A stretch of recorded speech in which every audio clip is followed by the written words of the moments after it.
And good evening, everyone. Welcome to WREP 15 Sports, and thanks if you're streaming live on the MHS Rewind YouTube channel here at Siderwitz Field. I'm Eric Burns giving the play-by-play call once again of the Martinsville Artesians hosting the Perry Meridian Falcons in a mid-state conference showdown.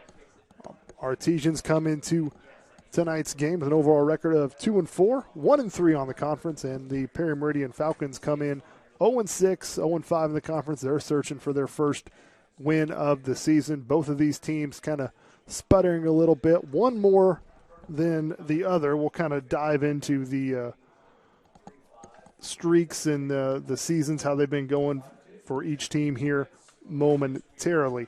But last week, Artesians took a tough loss at home, homecoming against Whiteland, score of 38-0. Martinsville got blanked against the Warriors, so hopefully can get a bounce-back game here against the Falcons. So we'll go ahead and show you some of the highlights.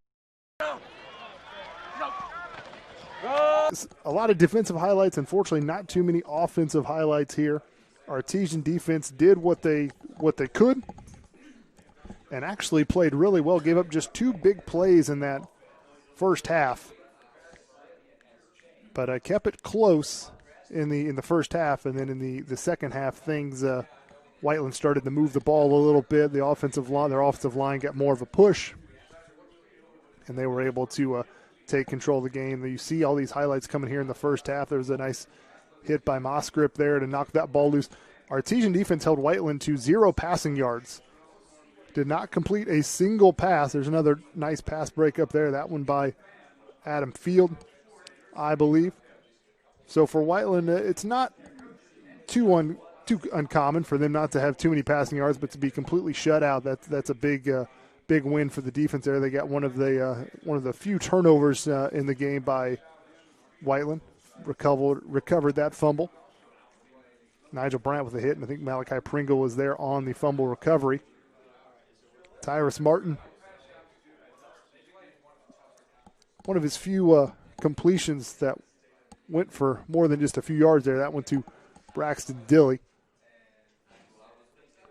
Rolls out there. Nice pass there on the far side. I think that was Luke Cheatham who made that pass there on the far side. Tyrus Martin just couldn't really get a whole lot of rhythm. The first drive went well, got a first down, but then kind of stalled out, and that was pretty much every offensive drive. They would get maybe a first down in that first drive and then couldn't. And Tyrus Martin got knocked out in that first half. Came out in halftime with a wrap on his shoulder, so it was Adkins, a sophomore, who took over at the quarterback position. As Tyler Cox, he had a little over, I think he had 56 yards total on the ground, but it was really tough to find yardage for Tyler Cox, but he was able to at least grind out 56 yards. There's another catch by the sophomore Luke Cheatham. Like I said, Tyler Atkins had to take over the quarterback the entire second half. Did well moving the football, just unfortunately could not punch it into the end zone.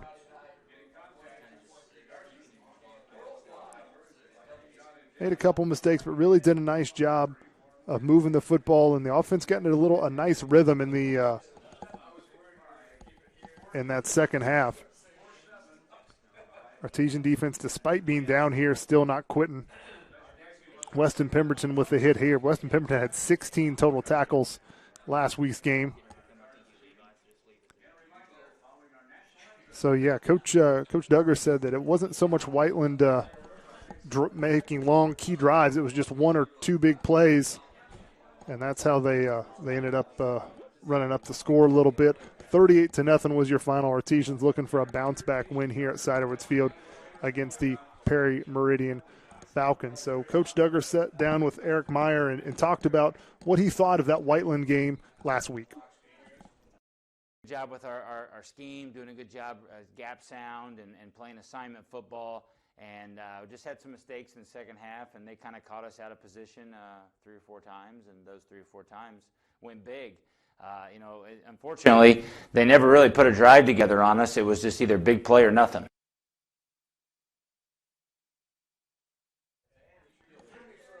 That was Coach Duggar's thoughts on the game against Whiteland.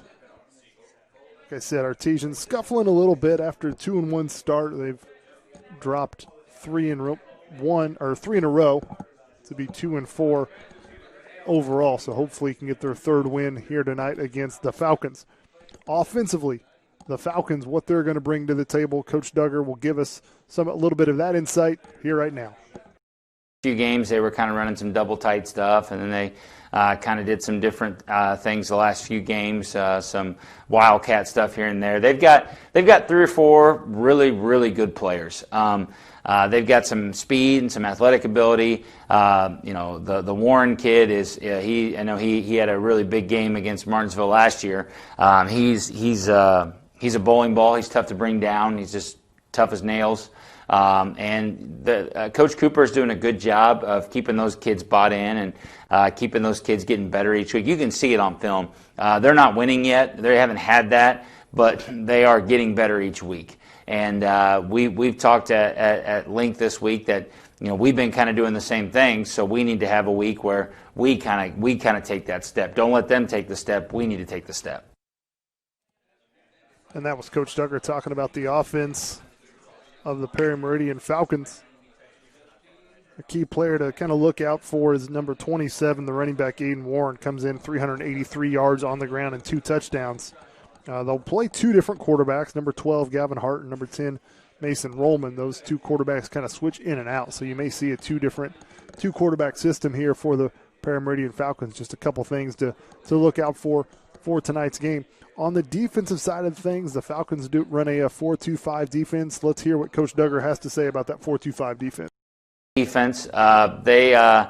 They're going to have, sometimes they play some man and play some cover 3 behind it, but for the most part, they play their stack, and they've been coached to read and react, and, there's been a couple games where they've kind of unleashed it a little bit and brought some heavy blitzes, so I don't really know what we'll see, if we'll see more the read-react or the bring the house type philosophy, but we'll prepare for both. They've got, again, on that side of the ball, they've got some really fast guys. They've got a defensive end that's just really quick and could cause a lot of problems for us. One of their linebackers, I think, is a really good football player too.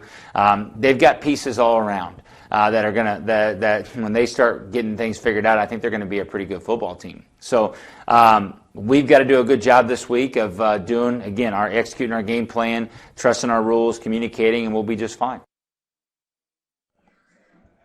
And that was Coach Duggar talking about what to expect with the Perry Meridian Falcon defense. So Artesian offense will have to go against that 4-2-5 defense.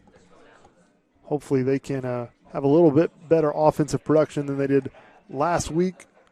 They can get the win here. Let's real quick go to Coach Duggar for the final time for keys to the game on how to get a victory here tonight. Defensively, again, we got to defeat blocks and tackles. That's one thing that look at the Whiteland game. We did a bad job of defeating blocks. We were real kind of hands-on and just kind of getting pushed around a little bit versus attacking the block, defeating it, and then making the tackle. And I think that's where some of the big plays came from. We had guys in the right spots, and then we wouldn't make the play. So that's a huge focus this week on defense. And on offense, it's just we got to keep taking the steps. We got to finish drives. We can't get down to the 20-yard line and not get in. We can't have turnovers. We just got to keep getting better. And those were the keys to the games on how the Artesians can pull out a win here, a big conference win against the Perry Meridian Falcons. You see the Artesians there in the camo uniforms honoring the National Guard tonight. They're in their helmet ready to come out here just momentarily.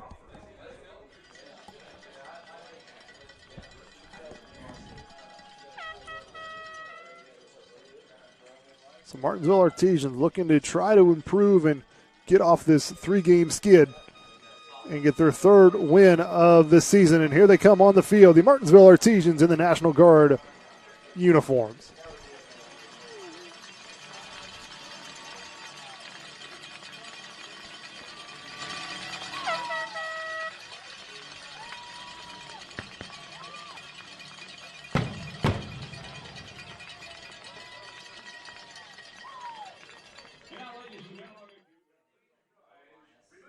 And now we'll go ahead and do our national anthem. This is going to be brought to you by the members of the Martinsville High School Marching Band and also members of the John R. Wood Middle School Marching Band.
And that was the Martinsville Artesian High School Marching Band, and also joined with them tonight was the John R. Wood Middle School Marching Band. So thank you for all those students at the high school and middle school level for the national anthem. Also members of the Color Guard also were present. So about 2 minutes left to go here before kickoff at Ciderwoods Field. Artesians taking on the Perry Meridian Falcons. Now, I mentioned these were two teams who were kind of struggling with some losing streaks here, but one more than the other. Artesians 2-4, 1-3, had a promising start, won a close one against Bedford North Lawrence in the season opener, then lost a really tough game at home against Bloomington South. Actually had a chance to take the lead or possibly tie it with under 3 minutes left to go and just could not get it done.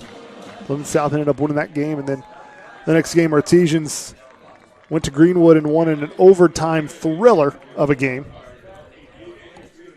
to go to 2-1. But since then, a 3-game losing streak. Had that game against Decatur Central that was a little closer than what the score made it look like. Artesians were actually down just a single touchdown score going into the fourth quarter. However, the fourth quarter, Decatur Central put the foot to the gas and really blew out the Artesians in that fourth quarter to make it look like a bigger victory than what it was. And then the last two victories, Martinsville has just not really looked great. The game at Franklin 2 weeks ago had a really bad start. Coach Duggar talked about the Artesians really felt like they didn't even get off the bus. They dug themselves in a 21-0 hole in that first quarter and just could never really get out of it. And then last week, offense just could not find any points. Like I said, Tyler Atkins came in the second half, moved the football a little bit better in that second half, but could not find any points. The Artesians were shut out for the first time in a long time. I didn't have a chance to go back and look to see the last time Martinsville got shut out, but it has been a long time. Artesians, especially the last 10, 15 years, have been a team that has put up a lot of points, but was shut out last week against the Whiteland Warriors. So the Artesians with a 3-game losing streak. The Falcons, however, they come into tonight's game. If you go back to middle of about 2 seasons ago, middle of that season, a 20-game losing streak. Perry Meridian has not won a game in 20 games. So a really, really tough 2.5 seasons here for the Falcons. They did not win a game last year, and right now are have not won a game yet. But hopefully the Artesians don't look at the record and think they can just overlook Perry Meridian. Last year this game was at Perry Meridian, and it was a nail-biter. Artesians won that game 36-33 on a last-second walk-off field goal that was made, and the Artesians came away with a victory. But the Falcons were winless in that game, and Artesians took a last-second field goal to come away with the victory. So hopefully Artesians can put a little bit more separation against the Falcons this season. And it looks like Martinsville, they will receive the kick first. And unfortunately, these National Guard uniforms numbers aren't the easiest to read up here in the press box. So we will do our best to try to identify who is who.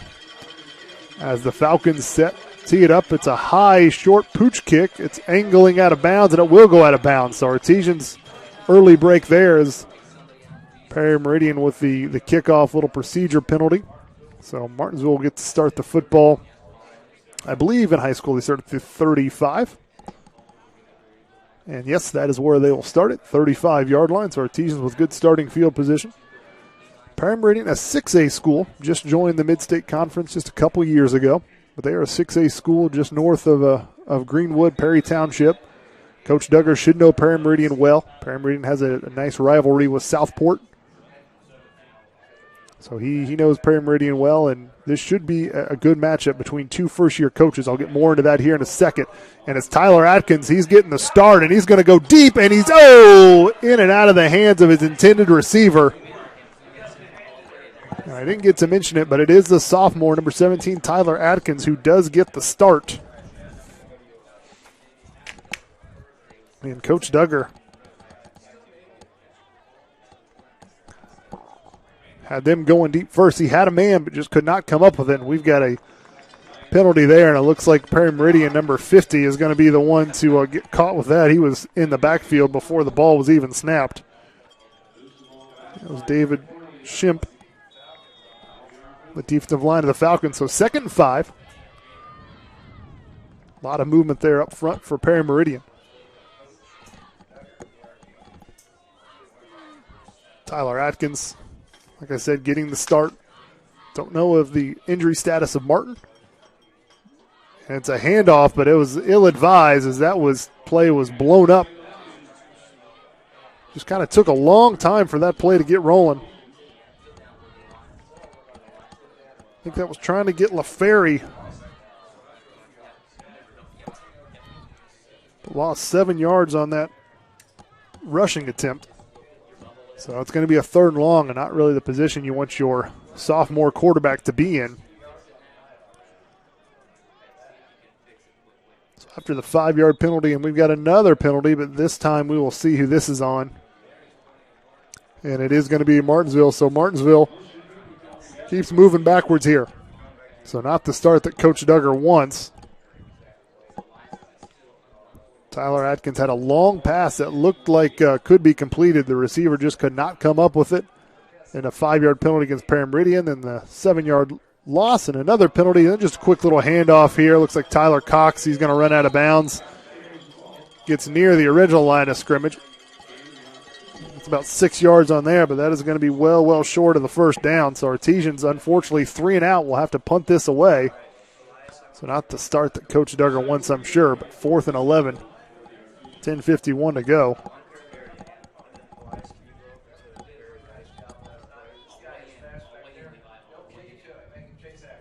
Pemberton back to punt it. Line drive punt.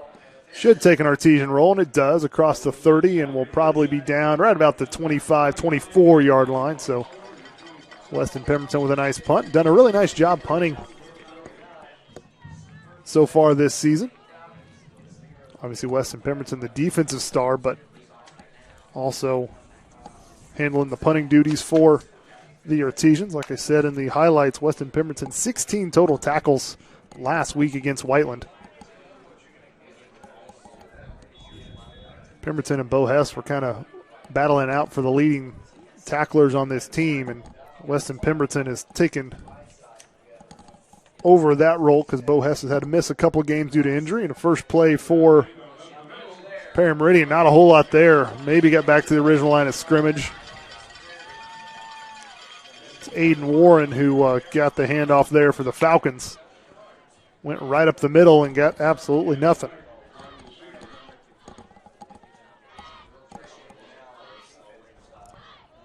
You will see a lot of 27, Aiden Warren. He's kind of their go-to offensive player. Meridian really struggling offensively. That's a direct snap right to Aiden Warren, and he is met by 3 or 4 or 5 Artesian defenders. Aiden Warren able to just squeak out about 2 or 3 yards on that play. Meridian averaging about 50 yards per game through the air, 95 on the ground.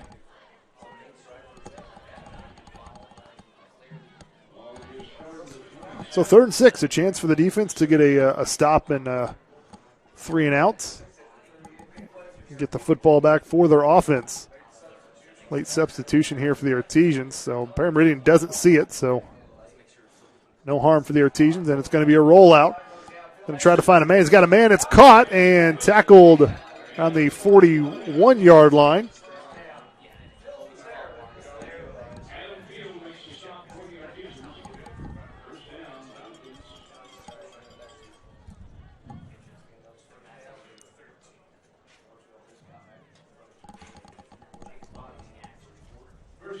So the first completion for Meridian, first pass attempt goes for a completion. And it goes to the main receiver for Meridian. That's number 1, Reggie McDonald. And Aiden Warren tried to put his head down and get some yards. Got a couple. We do have a late flag, so we'll have to see what this is about after the run by Aiden Warren. It's right at the line of scrimmage there, about the 41-yard line. And it will be a block in the back against the Falcons. So third penalty for Meridian early in this game. They had the first one on the kickoff, and then the offsides, and now the block in the back. So 3 quick penalties for the Falcons. And this one's a big one. A 15-yard penalty will move them back 31-yard line. Make that a 10-yard penalty, I should say. So 1st and 20 from their own 31.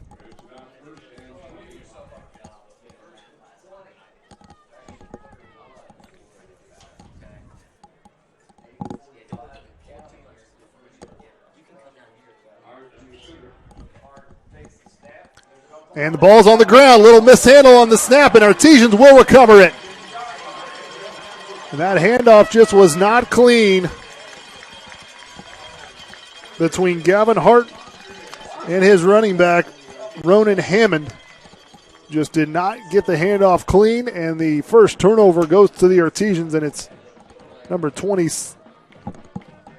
We'll show a replay here, and we'll see who came up with that. You can see just the handoff just didn't get hit, just could not get a clean handoff. And the turnover, Artesians are able to jump on it. Tyler Atkins, he throws, he's got a man wide open. It's Tyler Cox, he's in for the touchdown, a 29-yard pass and catch for Tyler Cox.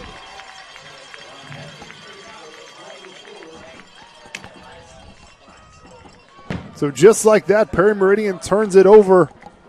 And the very next play, it's the Artesians on a 29-yard touchdown pass from Tyler Atkins to Tyler Cox for the score. 36, Trevor Mosgrip was the one who did recover that fumble that led to the touchdown. And for the Artesians, the extra point kick is up, and it is good. Ethan Hanlon there on the extra point. Show the highlight here. It's Tyler Cox who has it, able to dive and cross the goal line before he's tackled out of bounds. So with 8.5 minutes to go, it's the Artesians with the early 7-0 lead against the Falcons of Meridian.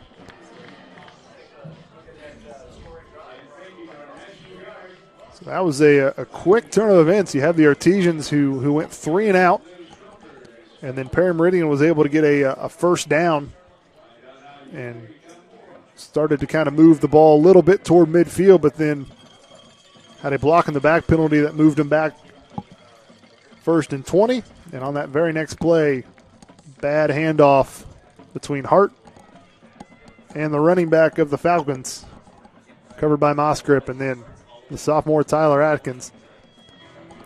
His first passing touchdown of the season, getting his first varsity start tonight. Again, if you're just now joining us, he took over last week in the second half against Whiteland. Moved the ball well. Just could not find the end zone, but this time he does, and it's going to be a short kick and a bounce at the 35, and it's going to be covered up by Perry Meridian pretty quickly. So 32-yard line is where Perry Meridian will start.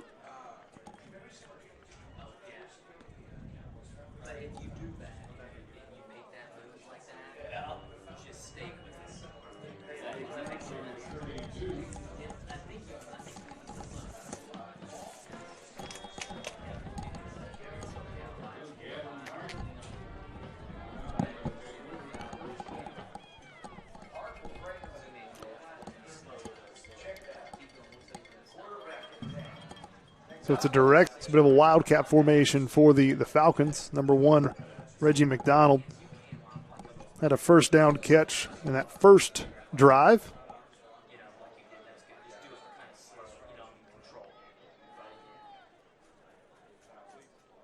It's going to be up the middle. Aiden Warren taking the snap this time and gets it near the 40-yard line. So about a 5-yard pickup there. So it's going to be about 3rd and 3 coming up for the Falcons. Can the Artesians get the stop here? Meridian already was able to convert 1 first down in that first drive before the turnover happened. It's Aiden Warren again up the middle. Artesians right there. I think they stopped him before they made it to the first down marker. Aiden Warren got about 2 yards. He needed 3. So it's 4th down. We'll see what Perry Meridian does here. I'm going to guess a team that's struggling to find wins. There's not a whole lot to lose. So 4th and 1. It's Hart who's going to be under center. He's going to try to get Martinsville to jump. No such luck. Martinsville shows their discipline. 12 seconds on the play clock. 6:44 on the game clock. 4th and 1 play here, Sidowitz Field. Artesian with a 7-0 lead against Perry Meridian. Takes it up the middle, and a little second effort. I don't know. It'll be close. We'll see where they spot it. It looks like the running back, I don't know if that was Warren or who that was, but kind of stumbled when he got the football, and that might have slowed him down a little bit, and they're going to give it to him.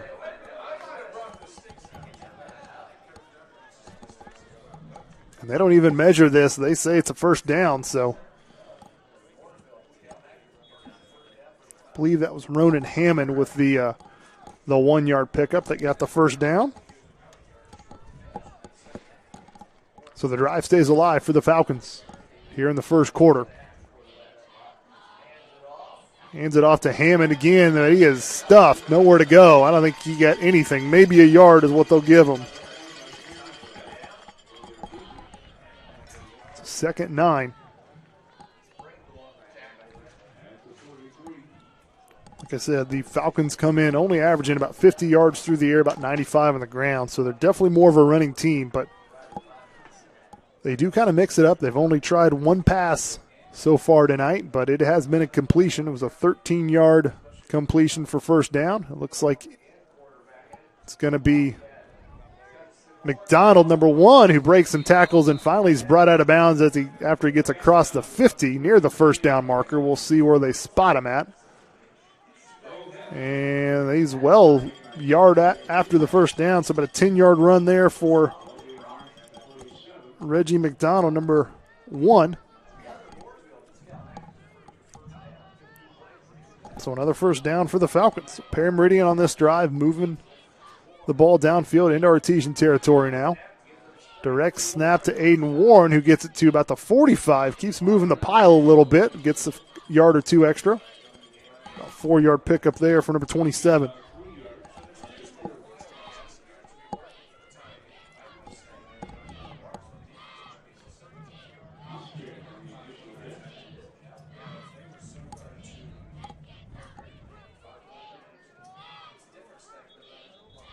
And we've got whistles here from the officials. Stoppage of play. I think it's official timeout, so we'll have to see. I think they didn't like where the ball was spotted, so get it spotted correctly, and now we're ready to go.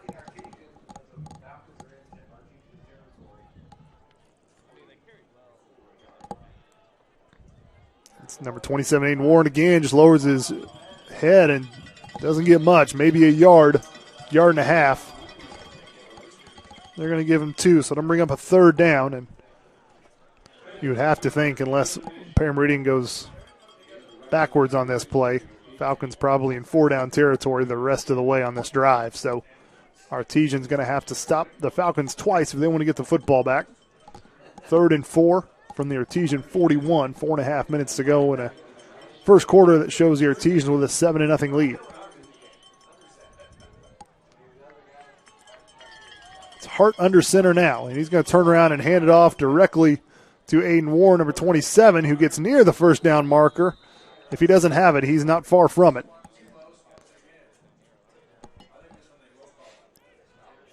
So that's about a 3.5-yard pickup, honestly. He needed 4 yards. We will see. We may get a measurement here. I think we will. So officials stop the clock, and I think they're going to ask for a measurement here.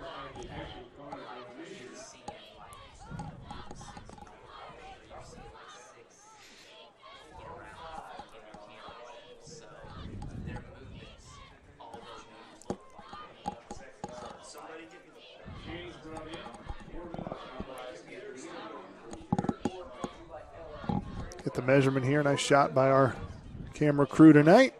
And it's going to be just inches short.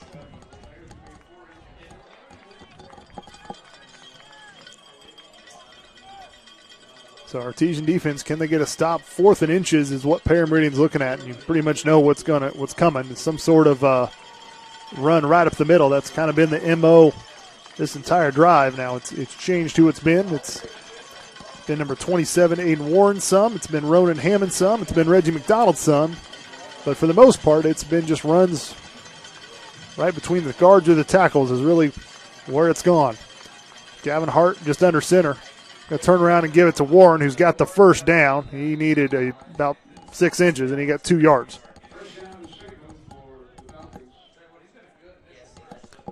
So another first down for Meridian. So what they're doing here, though, they're kind of wearing on the Artesian defense and giving their defense a bit of a break. Their defense really hasn't been out very much on the field at all so far in this first quarter. And Hart's going to go back to pass. Second pass attempt, and he's got a man wide open. It's Reggie McDonald.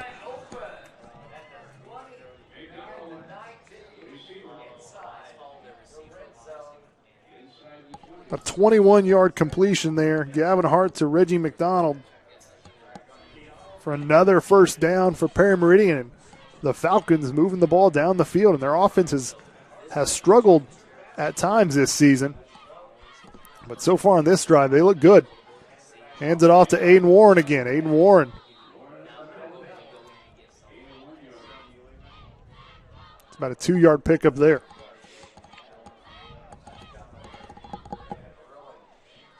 That's the 9th carry for Aiden Warren, and we're not even out of the first quarter yet. So came in tonight with 103 total carries. Compare that with Tyler Cox, who has 144. So if you followed Martinsville football any this season, you know how much the Artesians lean on Tyler Cox. Pretty much the same for the Falcons and number 27, Aiden Warren.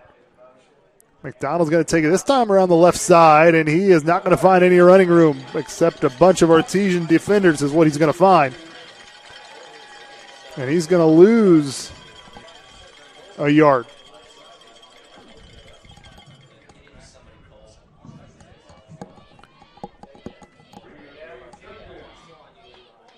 So 3rd down coming up for the Falcons.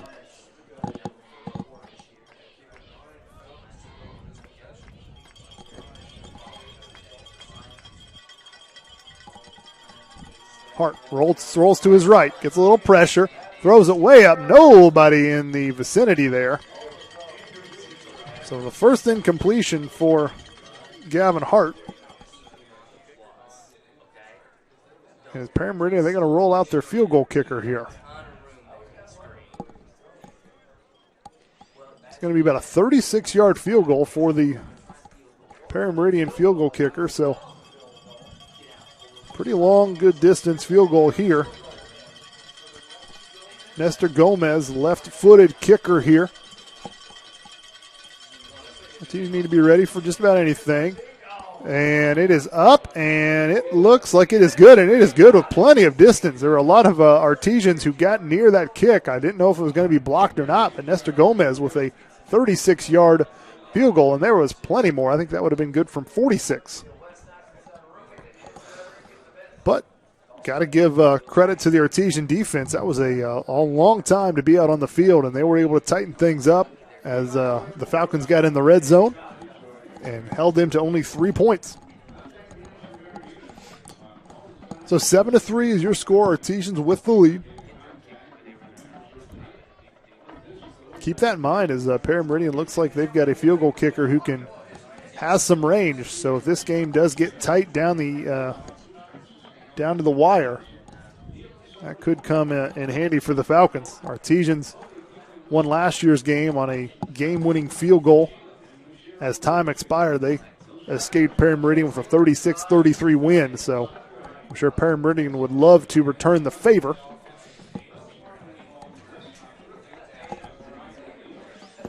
Now, if you're Tyler Adkins in the Artesian offense, the last thing you want to do is have a 3-and-out or a quick turnover. Your defense was just out on the field for a long, long time. Kick this off, and Gomez, I'm guessing this is probably going to go to about the 3-yard line, and now a little trouble with it. So it's picked up, and Artesians gets only to about the 15-yard line, I think, is where they will have to start. Like I was saying, the sophomore quarterback in this offense, the only way I think Coach Duggar is going to be happy if you get off the field quick is with a quick score. But you definitely don't want a 3-and-out or a quick turnover, especially how long your defense was out on the field that last time.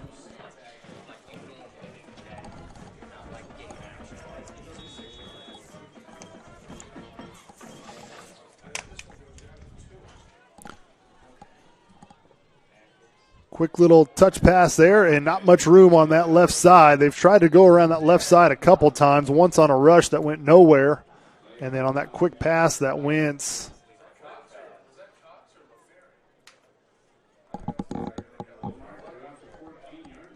actually going to say they lost a yard on that play.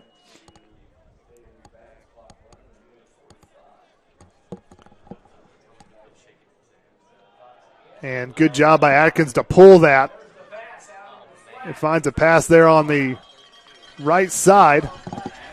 Have to see who caught that.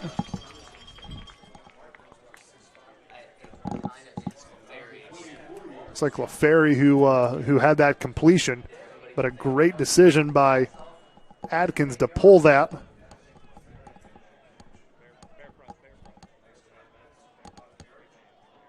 So 3rd and short now for the Artesians. Tyler Cox took a shot. Atkins pulled that just right at the right time and found LaFerry for a nice 9-yard pickup. Atkins, quick pass, and it is caught, but it is dropped. Did not hang on, and the Artesians look like they may go 3-and-out here. It's 4th and 2, and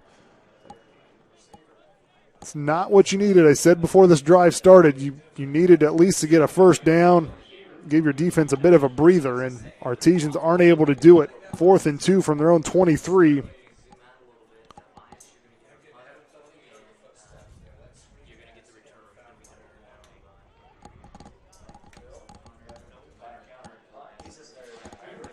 Other than the quick 29-yard touchdown pass, second time Artesians had the ball, what's really hurt Artesians on these couple of drives is they've had some negative plays.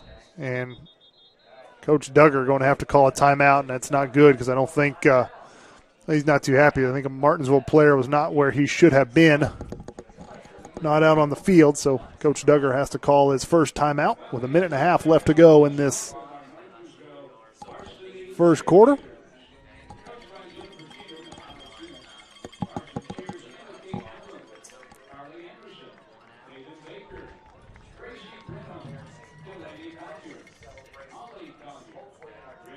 Something to note, Coach Duggar's tried some plays around that left side, and they have been both met for a loss. First one was on that first drive, a kind of a jet sweep handoff to LaFerry, went backwards for a 5-yard loss, and a quick little jet or a quick touch pass to LaFerrier around the same side, and it went for -1 yard. So Pemberton looked like he was going to run it, but he decided to kick it, and it will take an Artesian roll. And it will be down around the 32-yard line where it was kind of roll out of bounds. So a nice punt once again by Pemberton. And the defense back out there, so hopefully they can get off the field in a hurry.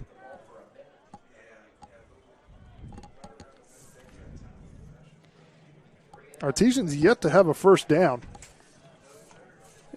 so far in this game. Compared to Meridian, they have 5 first downs, but Artesian's lead where it matters most, and that's on the scoreboard. 7-3, 1:18 left to go here in the first quarter of play.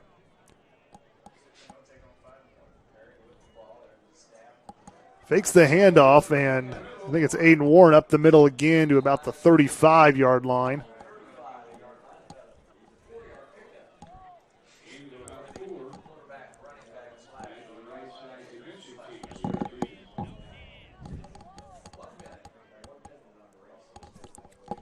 So Aiden Warren is kind of like a death by 1,000 paper cuts. It's his 10th carry. None of them have gone for very long. The longest run is a 5-yard run, but just always seems to get 2 or 3 yards at least.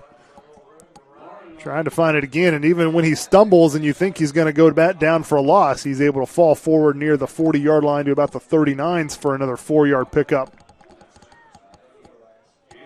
So it's going to be 3rd and 2 coming up for the Falcons now.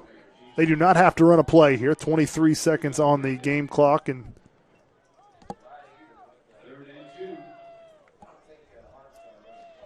about a 1-second differential on the game and play clock. And it looks like the way the Falcons are set up, they're just going to let this first quarter end down 7-3 and talk about what they want to do on this 3rd and 2 play coming up. We'll have that 3rd and 2 play coming for you.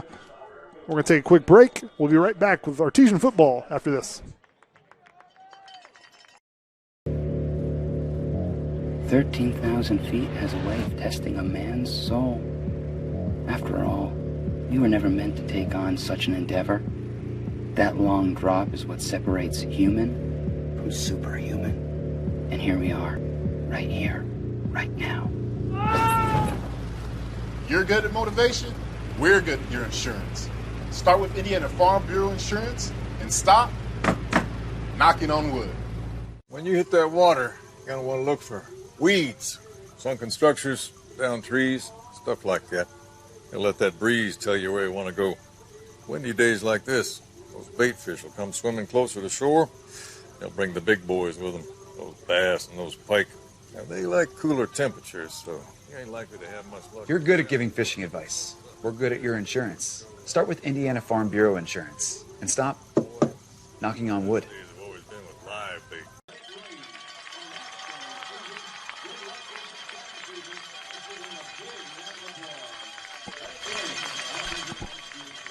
And welcome back, everyone, to WRAP 15 Sports and MHS Rewind streaming live on YouTube.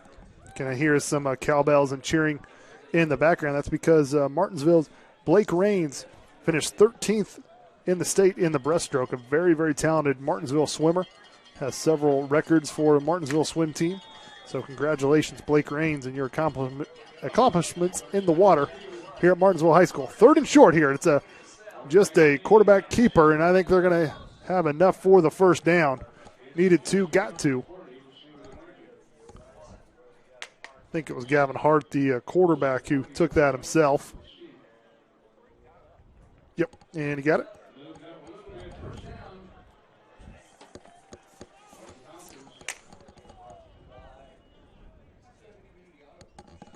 So another first down for the Falcons. Talked about these head coaches, Artesians, as you well know, Brian Duggar. First-year coach for the Artesians, first time being a head coach at the high school level. Meridian also has a first-year coach, but one who has some coaching experience before. We'll talk more about him after this play. And finally, the Artesians do get a stop on Aiden Warren that does not go for a gain. Actually maybe lost a yard there. Malachi Pringle in there on the stop. But the head coach for the Meridian Falcons is Brett Cooper, who in the last 3 seasons was coaching not too far from here at Indian Creek High School. Had a 21-18 overall record for the Braves at Indian Creek, and now in his first year for the Meridian Falcons. So had some all-winning seasons with the Braves, and now trying to improve this Meridian football program. And Warden again this time gets a positive gain.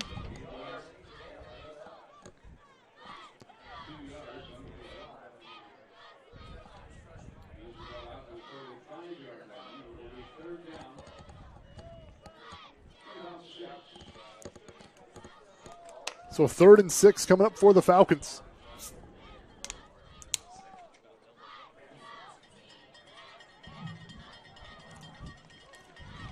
Might see a passing play here for the Falcons. You will, Gavin Hart, quick pass, and it is off the hands of his intended receiver. Try to see who that was there on the far side, but way too high for his intended receiver. The Falcons went off his hands. Maybe could have came down with it, but took a shot as soon as the ball went through his hands anyway. So 4th down, looks like Meridian will bring up the punting unit. So as of right now, looks like the Artesians do get a stop.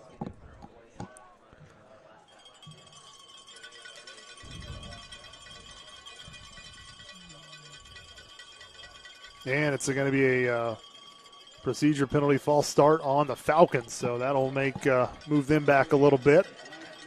So just in case Coach Cooper was thinking about any type of fake, probably not thinking about it anymore. But really not going to affect the punt too much.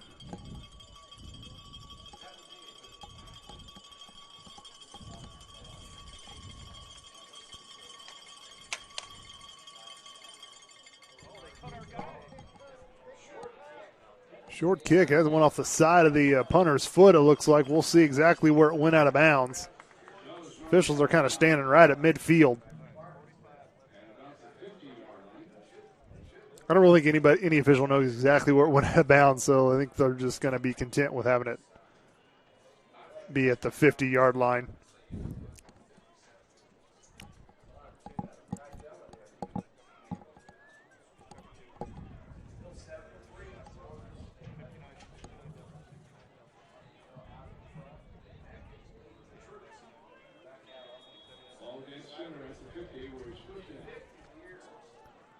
So Artesians have the football at midfield. Have not really moved the football very well. They had that one touchdown play, went for 29 yards, but other than that, really struggled to move the ball. And here comes LaFerry in motion. Fake it to him this time. They're going to go deep, and they got a man at the 30-yard line. What a catch there on that far side. 20-yard completion there, making a 21-yard completion.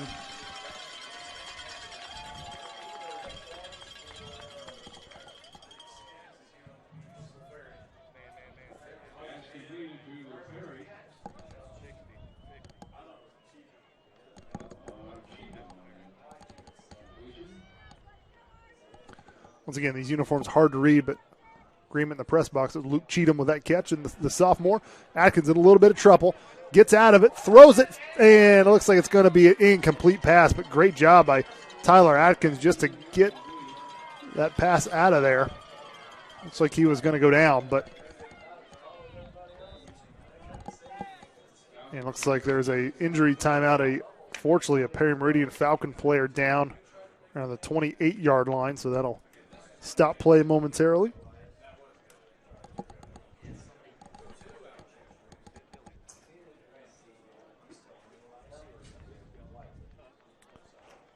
Just got corrected. Looks like that was Braxton Dilly with that 21-yard completion, not Luke Cheatham.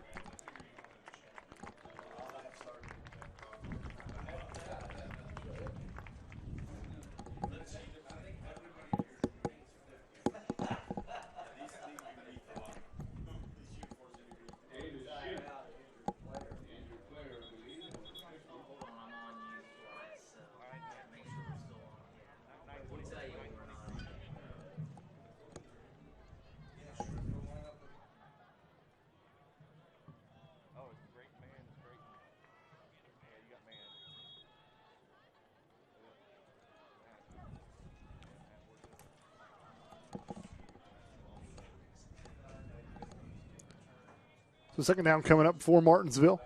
Going to fake the handoff. Atkins rolls to his right. Has a man, but it's over his head.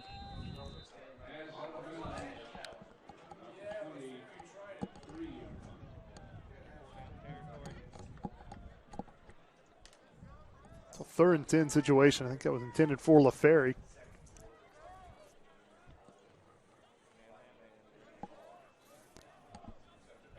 So Tyler Cox has a touchdown reception, but he only has 1 rushing attempt. So you kind of see maybe a little bit of a different scheme-wise with Tyler Atkins in there as a quarterback, and he's going to go drop back. Quick pass to LaFerry, and LaFerry catches it, but is immediately brought down at around the 25-yard line. So only about a 4-yard completion there.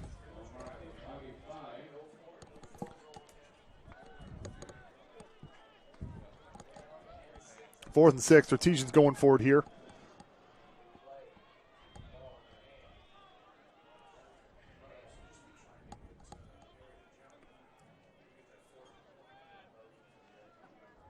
Meridian shows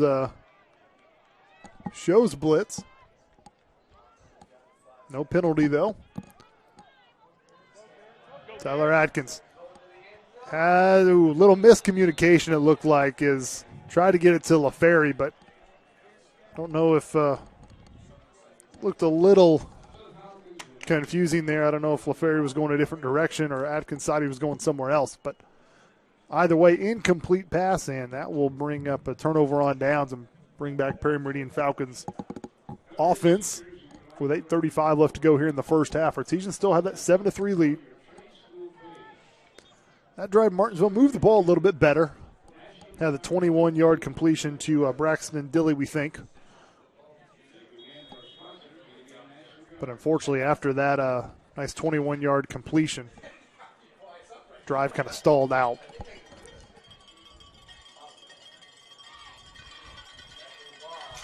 So asking for your defense to step up here. It's Aiden Warren once again, and immediately wrapped up and driven back. Nice job up front by that defensive line. Aiden Warren that time didn't get anything.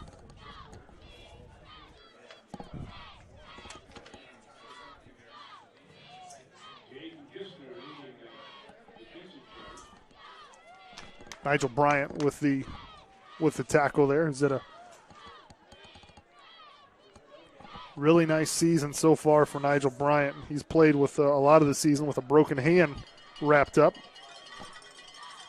Comes in tonight with 26 tackles.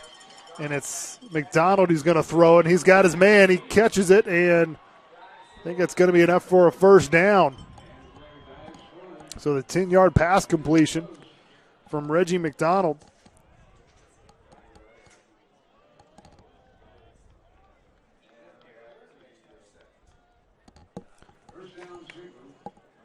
Sometimes it's hard to scheme for a team like Perry Meridian because they have the different formations and they've got different players in different spots. It's kind of hard to zero in on anybody. Reggie McDonald, you've seen him at quarterback. You've seen him at split out wide. You've seen him at the running back position. And right now he's going to roll out, looks to throw it again, and this time it is incomplete.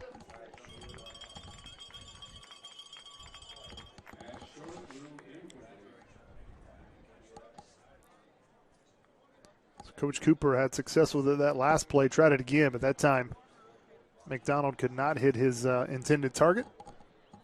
Second down coming up for the Falcons from their own 36-yard line.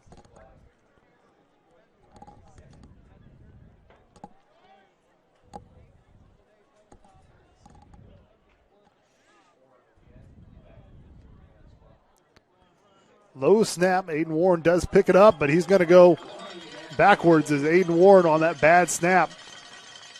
Probably cost him a second or two and lost about a yard or two as well. So Aiden Warren I had talked about had really every carry had been pretty much a positive carry, but the last 3 out of the 4 carries for Aiden Warren has either gone for no gain or negative yards. So Artesian's doing a better job of kind of bottling him up. And here we go, 3rd and long. Artesians have a chance to get off the field here. And it's Gavin Hart back under center, number 12. And we're going to get a timeout, Perry Meridian. So the Falcons will call, I believe, their second timeout of the first half. 6:40 left to go, and Artesian defense facing a 3rd and 11. Trying to get off the field, get the football back to their offense, and put some more points on the board before into this first half.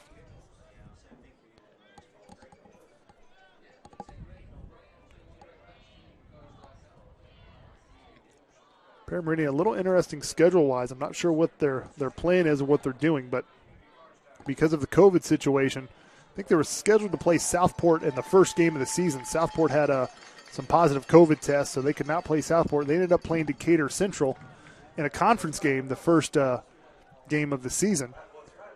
And well, next week was their regularly scheduled game with Decatur Central. So I don't know if Perry Meridian has picked up a new opponent for next week or if they're just going to have kind of a bye week next week. I'm not for sure. I doubt that they would play Decatur Central a second time. So don't know what Perry Meridian's schedule is for next week. Artesians at Mooresville next week, but right now they've got a 3rd and 11 here in the first half. Gavin Hart back to pass. He's wanting to go deep, and he's going for McDonald, and it is well overthrown. McDonald looking for a flag, but that was good coverage there on the there is a penalty flag.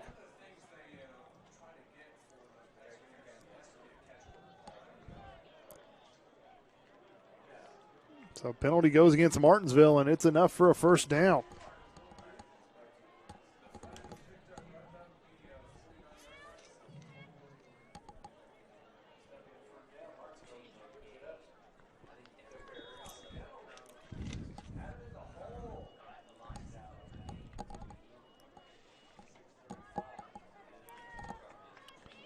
So that costly penalty for the Artesians keeps the defense out there.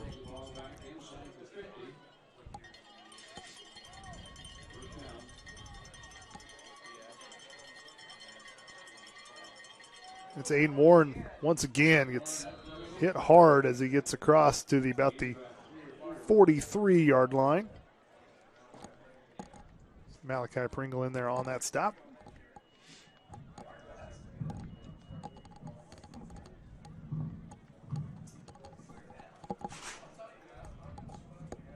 Fortunately, Martinsville could not get that stop, 3rd and 11. Gavin Hart went back to pass. You know Reggie McDonald, number 1, is pretty much his go-to guy. So, but got caught. Didn't over the pass interference defensive holding. Did not see the call, but up the middle. See, and it's a fumble and picked up. And at the 25-20, the 10, and it is a score, touchdown.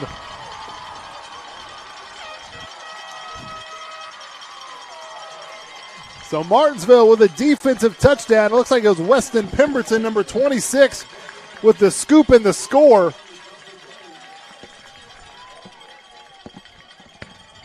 We'll see if we've got a replay for that. It didn't look like it was a hit. I don't know. We'll see. There's the scoop. It's like the ball was kind of knocked out and went behind the original line of scrimmage, and Weston Pemberton was just there in the backfield to scoop it up and take it all the way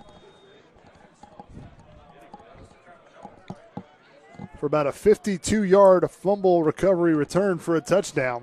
I couldn't see who got the hit, but I'm guessing a Martinsville player. Extra point is up and good. I'm guessing a Martinsville player got the helmet on the football because the way that football bounced out of there. Artesian defense comes up with the score, and we've got a 14-3 Artesian lead. That was Weston Pemberton who had the fumble recovery and was able to outrun the rest of the Perry Meridian Falcons for the score.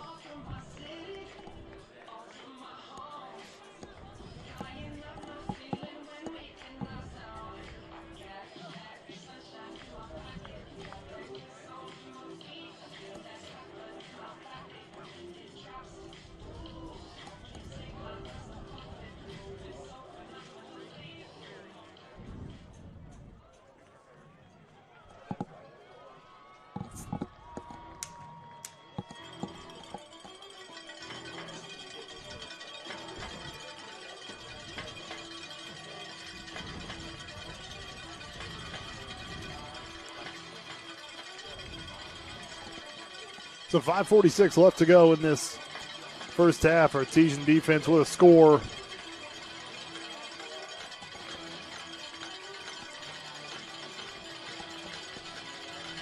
Now Artesian defense is going to have to go back out there, and hopefully they can maybe get a stop and get their offense another shot at it.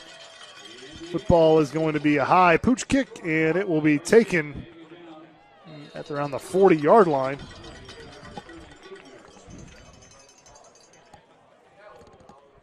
Meridian number 82, Aiden Barker.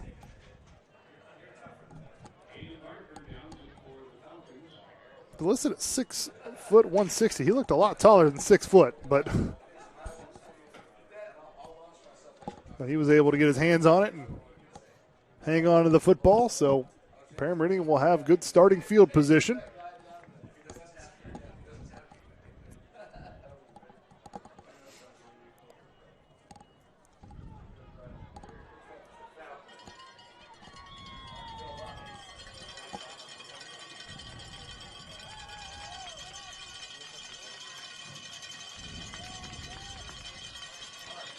And we got penalty flags right after the snap. It's going to be a penalty against the Falcons. False start, so that'll move them back 5 yards.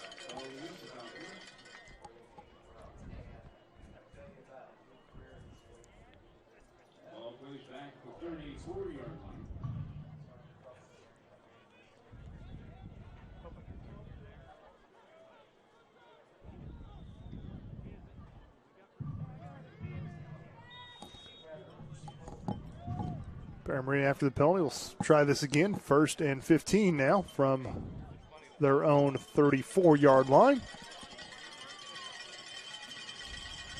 And a bad snap, and that went through the hands, and Hart able to hang on to it, and just strong arm there by Gavin Hart. He tried to get it to his intended receiver, Reggie McDonald. So good play there by Gavin Hart to save another turnover for the Falcons, and able to throw that football, and instead of just having to jump on the football and take a huge loss, was able to not lose any yards on that play. But a bit of a high snap went through the hands of the quarterback, and Hart with a nice strong throw, just actually too strong, well over the head of Reggie McDonald. So 2nd and 15. Meridian a few mistakes here lately.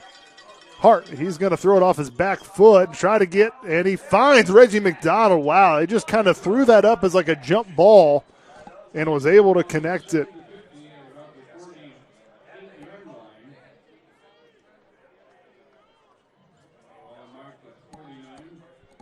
"17-yard completion there to Reggie McDonald." So Hart just kind of threw that up for grabs, or some Artesian defenders were there, but ball just fell right into Reggie McDonald's hands. There's another pass, and this one will be picked off.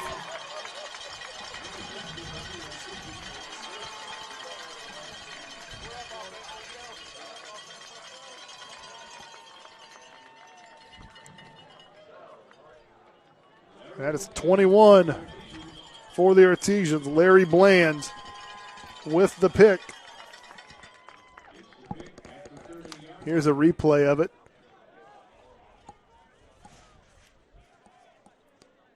Hart just tried to go to the well too many times to get McDonald, and Larry Bland able to get up there and snatch it.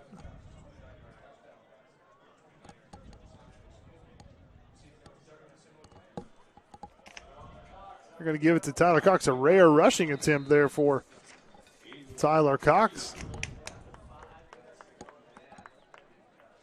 So Larry Bland, I believe it's his 3rd interception on the season. Has had a really nice season so far in this football year. His 3rd interception, 7 or 8 pass defended. Just really good job, Larry Bland. Tyler Adkins now 2nd and 7. And that's a high snap. Adkins able to corral it. He's going to run to his left but cannot escape, and will go down for a loss of about a yard there for Adkins. So once again, it's very similar to the play that Hart had, is just very fortunate to keep the football. So quick 3rd and 7 here for Martinsville. They said Artesian have a 14-3 lead, but their offense has kind of struggled to move the football a little bit. 10 seconds on the play clock. Still plenty of time for Tyler. It's LaFerry. Adkins throws it. I think tried to set up a screen, and it was well defended. There's a Meridian Falcon right there on top of the intended receiver. So 4th down, Artesian's going to have to punt this away.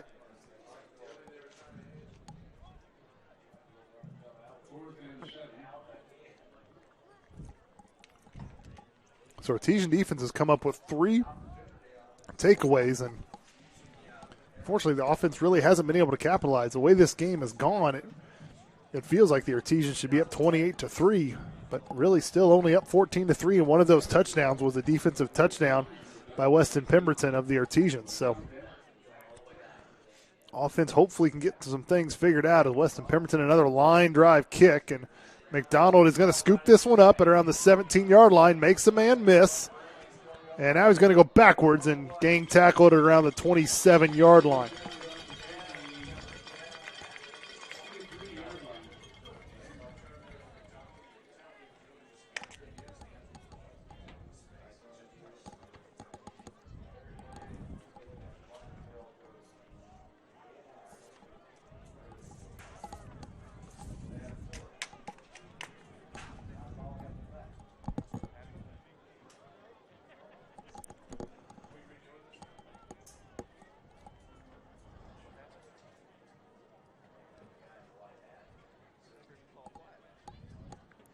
Well, obviously we had some sort of penalty or something because we're going to redo this kick.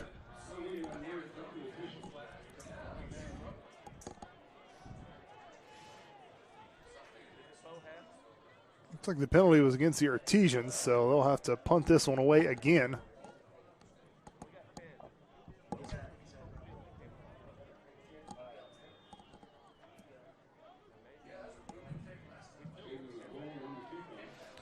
So you hope this penalty doesn't come back to bite the Artesians. Had Meridian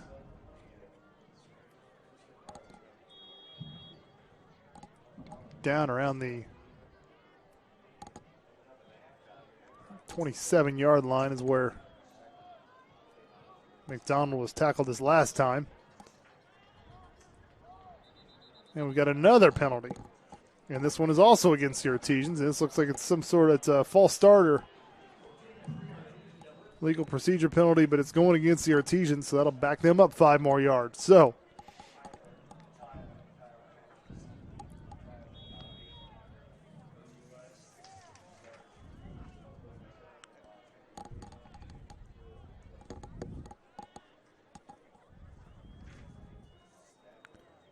Pemberton able to get it away. It's going to take, does not get an Artesian bounce this time. McDonald runs up and gets it, but a nice tackle there coming up and stopping Reggie McDonald from getting any yards, really.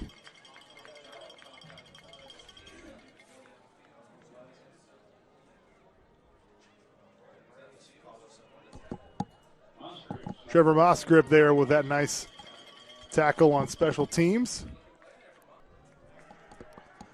Meridian's offense back on the field. Only have 3 points on the board, but biggest reason is they've turned it over 3 times. 2 fumbles and an interception.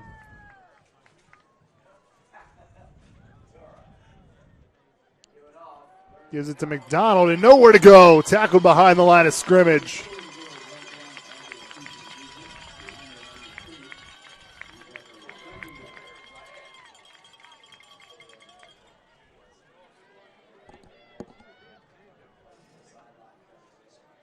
Weston Pemberton was in there on that tackle for loss.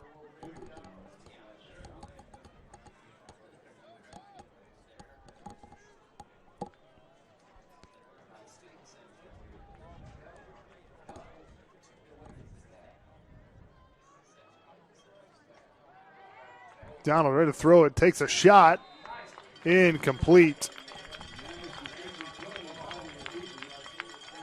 Artesian defense got some pressure on McDonald there, and then intended receiver got tackled as soon as, or got hit as soon as the ball got near him. Couldn't hang on, so incomplete pass and a 3rd and long for the Falcons.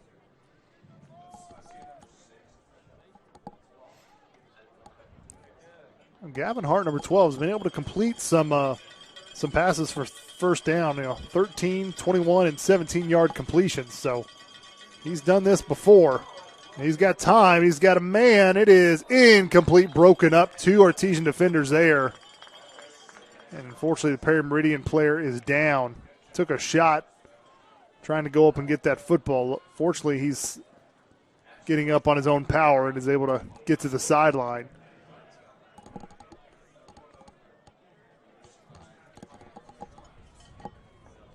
Second incomplete pass for Hart, but he does have that interception.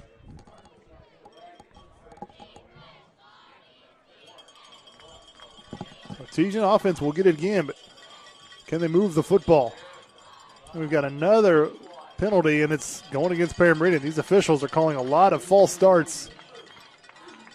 There's been probably half a dozen false starts called so far in this first half between both teams.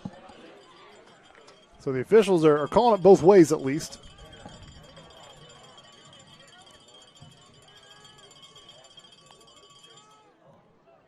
It's a high punt. It's a mile high. And is able to be fielded fair caught at the around the 30-yard line is where the Artesians will start.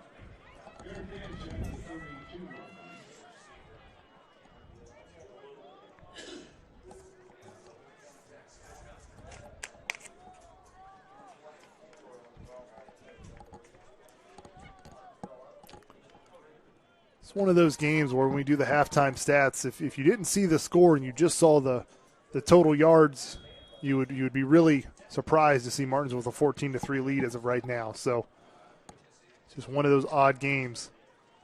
Quick pass there in the flat. It's Tyler Cox trying to find some running room and gets it to near the 40-yard line. It's about an 8-yard pickup there for Tyler Cox on the reception.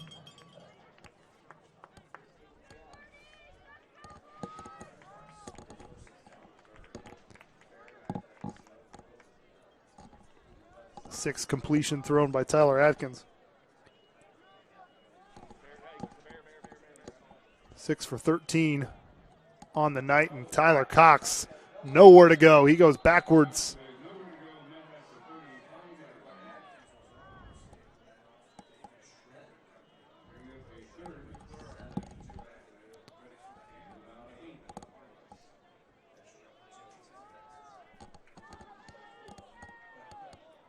It's a 5-yard loss for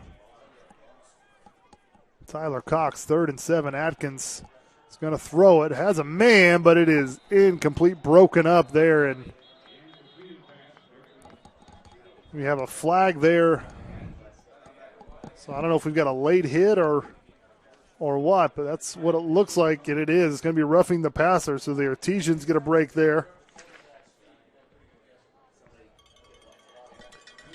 So nice pass breakup by Perry Meridian's Jeremiah Gonzalez, number 13, but goes for naught as roughing the passer.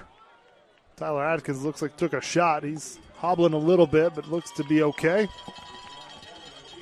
It's only the second first down for the Artesians, and it comes with the help of the official and the Perry Meridian defender. Minute 26 left to go, so Artesian offense still has a chance to put some points on the board. 2 timeouts left.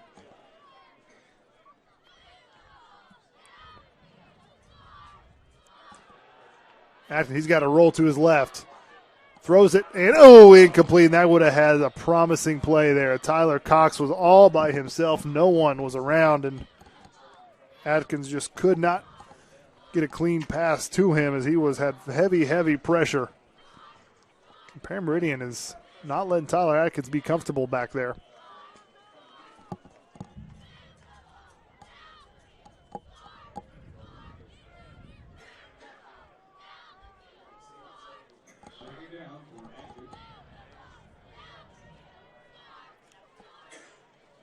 Atkins going to roll to his left. Now he's got trouble. Steps to his right. Rolls. Breaks one defender. Now he's just going to tuck it and run. Cuts back inside across the 40 for the first down around the 37-yard line.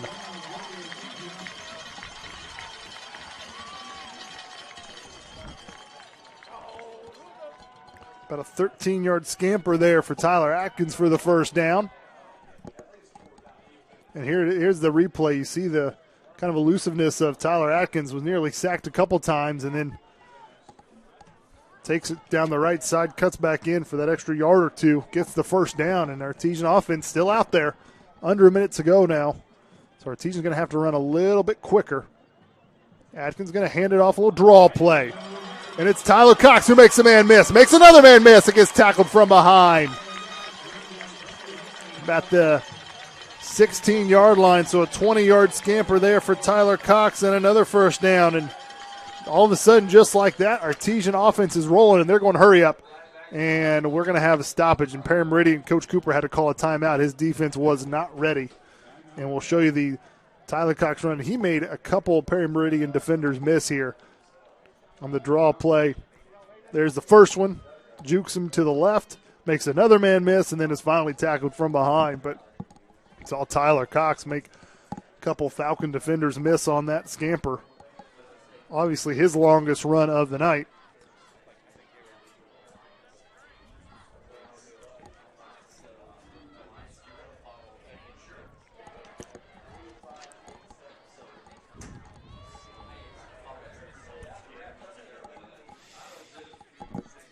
This is the final timeout call by the Perry Meridian Falcons. Artesian looking at 1st and 10 from the Falcons' 16-yard line with 45 seconds left. The Artesians have 2 timeouts themselves. So you still have all the plays in your playbook.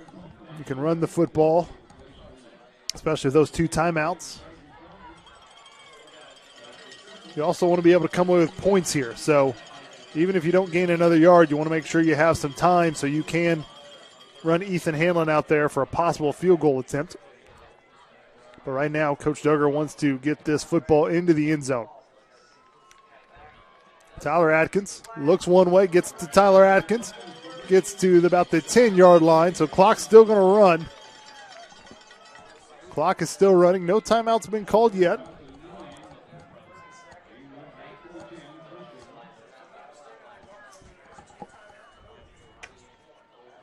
Atkins rolls to his right. And ball was batted down. Incomplete. That will stop the clock.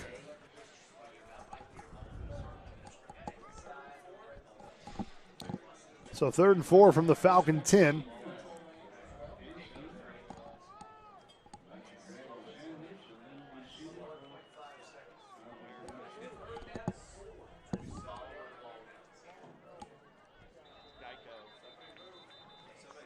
Got some movement here, and it's going to be a offsides on the Falcons. So that's a free 5 yards for the Artesians and another first down, but with only 21 and a half seconds. First down, not a huge deal, but it does make it 1st and goal from the 5. Now, Martinsville still has both timeouts, I believe, so if you want to run Tyler Cox up the middle, see if he can power his way into the end zone, you can.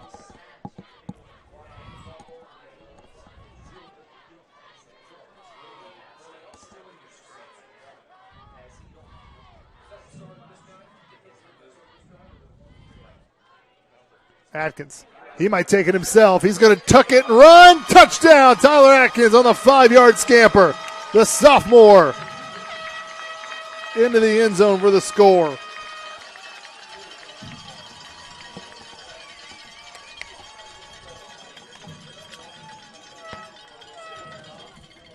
So the first quarter was a little shaky. Second quarter looks a lot better. Atkins, I think, wanted to throw it, but just decided to tuck it and run himself.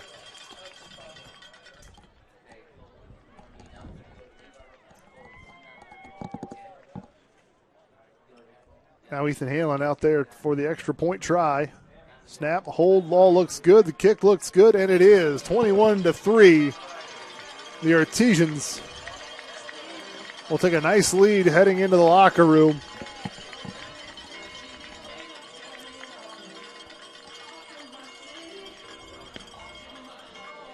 like I was saying, the first quarter for Martinsville's offense a little shaky, even at started that second quarter, but last couple of drives, especially this last one, really nice for the Artesians to move the ball down the field, get some first downs, and actually get a rhythm going. Now that did get helped out by a roughing the passer penalty against the Falcons. If they wouldn't have got that penalty, it would have looked like been a Martinsville punt again, but that penalty really helped spark this Artesian drive and keep it going.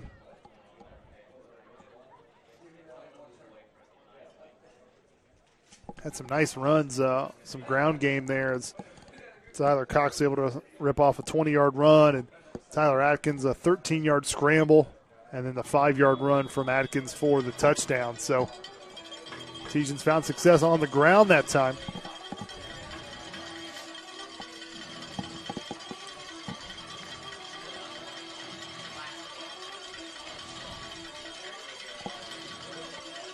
Ethan Hamill, I'm guessing, will kick this deep, and he does. Kicks a line drive. That'll go into the end zone for a touchback.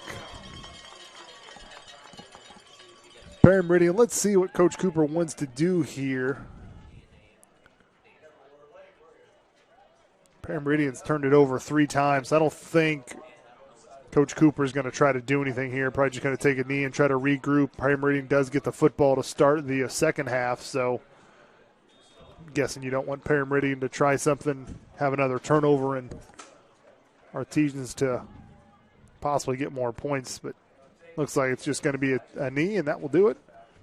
That will do it for the first half here, as Artesians is exactly what Martinsville. And hold on. Coach Duggar wanted his squad to stay out on the field just in case, but now they go into the locker room officially. So after the one half, it's the Artesians 21, Perry Meridian 3. We're going to take a quick break. We'll come back with some halftime stats after this. 13,000 feet has a way of testing a man's soul. After all, you were never meant to take on such an endeavor. That long drop is what separates human from superhuman. And here we are, right here, right now. You're good at motivation, we're good at your insurance. Start with Indiana Farm Bureau Insurance and stop knocking on wood. When you hit that water, you're going to want to look for weeds, sunken structures, down trees, stuff like that. And let that breeze tell you where you want to go. Windy days like this, those bait fish will come swimming closer to shore. They'll bring the big boys with them, those bass and those pike. Now, they like cooler temperatures, so you ain't likely to have much luck. You're good at giving fishing advice. We're good at your insurance. Start with Indiana Farm Bureau Insurance and stop knocking on wood. I've always been with live bait. Aaron and Kelly Cunningham. During high school, Lindley has been a 4-year varsity dance team member and this year's dance team captain. She's also a member of the National Honor Society, Dance Marathon, Publications, and Interact Club. After graduation, Lindley plans to attend college to study business and dance therapy in hopes of creating a therapy missions organization for children with special needs. Congratulations, Lindley Cunningham. Welcome next, senior Elizabeth Hornaday. Elizabeth is being escorted tonight by Courtney Alexander and James O'Neill. She is a 3-year dance team member and plans on graduating early on November 13th. After high school, Elizabeth plans to attend Tricosi University to get her session license. We wish you the best of luck, Elizabeth Hornaday. Our next senior is Kylie Schaefer. Kylie is being escorted tonight by her mother, Kristen Brown, and her grandma, Brenda Statzer. During high school, Kylie has been a 3-year member of the dance team. She's a member of the National Technical Honor Society, graduating with academic honors and as certified nursing assistant with home health aid and phlebotomy certifications. Kylie has verbally committed to Meridian University as a recruit for the 2021 freshman dance team, in which she will receive an athletic scholarship. She plans to pursue a career in the medical field in either orthopedic surgery or trauma. Good luck, Kylie Schaefer. Next, please welcome senior Maddie Jo Taylor. Maddie is being escorted tonight by her parents, KM and Rhonda Taylor. Maddie is graduating as a junior with an academic honors diploma. She has been a member of the varsity dance team for 3 years, as well as dancing on the competing teams at Studio J2 Dance under the direction of Justine Jack St. John. Maddie has been accepted into the direct admission for the Bachelor of Science program in the Layton School of Nursing at Meridian University. Plans to pursue being an anesthesiologist. She has also been accepted as a Marian Night Dancer. Congratulations, Maddie Jo Taylor. Our final senior this evening, please welcome Emily Thomas. Emily is being escorted tonight by David Thomas and Holly Olson. She's been a member of the dance team for 2 years and has been a member of the art club for 1 year. She has been on the honor roll for the majority of her high school career. After graduation, she plans on going to Ivy Tech to pursue her dream job of nursing. She would love to work with kids or babies, so she's planning on specializing in labor and delivery or pediatric nursery. We wish you the best of luck, Emily Thomas. A big round of applause for our seniors and for their coaches, Justine Jack and Riley Miles. Congratulations, and thank you from all of your Artesian fans. Thank you for the many sacrifices to participate you have made in all your school activities. Again, a big thank you to our seniors.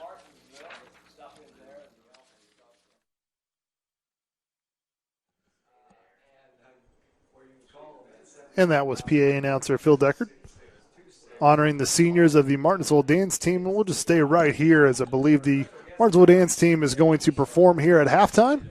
So stay right here if you're watching us live on the MHS Rewind YouTube channel, and enjoy this halftime presentation by the Martinsville dance team.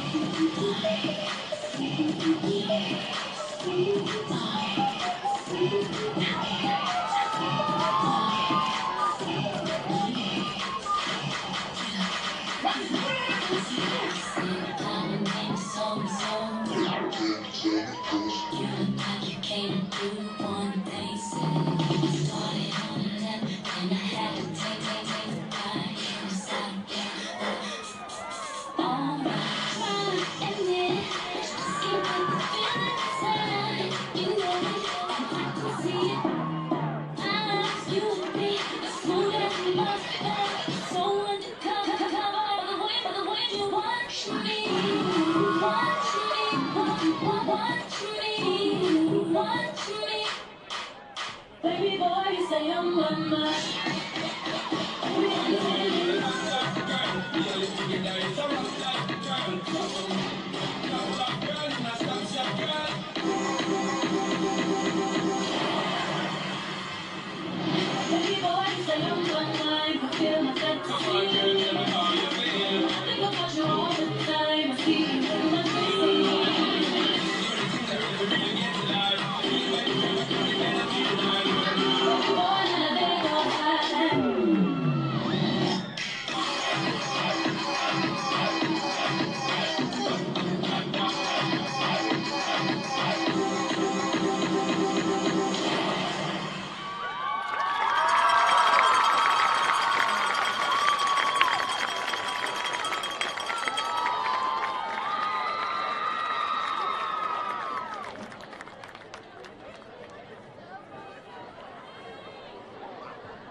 And that was the Martinsville dance team at halftime here. We're going to stay here at halftime for some more of your entertainment. If you're watching us live on the MHS Rewind YouTube channel, streaming. Got about 11 minutes left of halftime, so we're going to keep it here and let you enjoy halftime entertainment from the Martinsville Artesian Marching Band and looks like some members of the Martinsville Color Guard. So we'll just stay right here for your halftime enjoyment.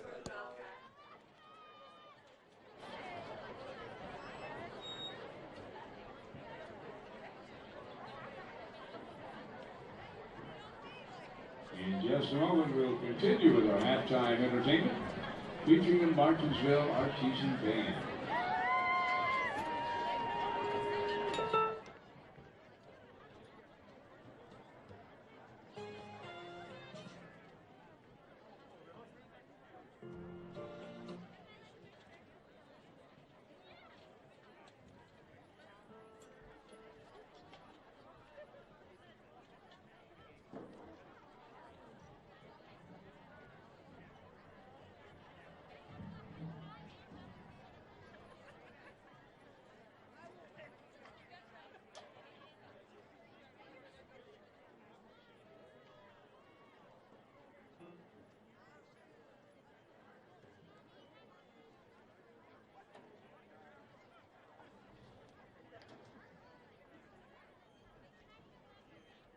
Ladies and gentlemen, we proudly present for your halftime enjoyment the Martinsville Marching Artesian Show Band, directed by Mr. Ken Belt.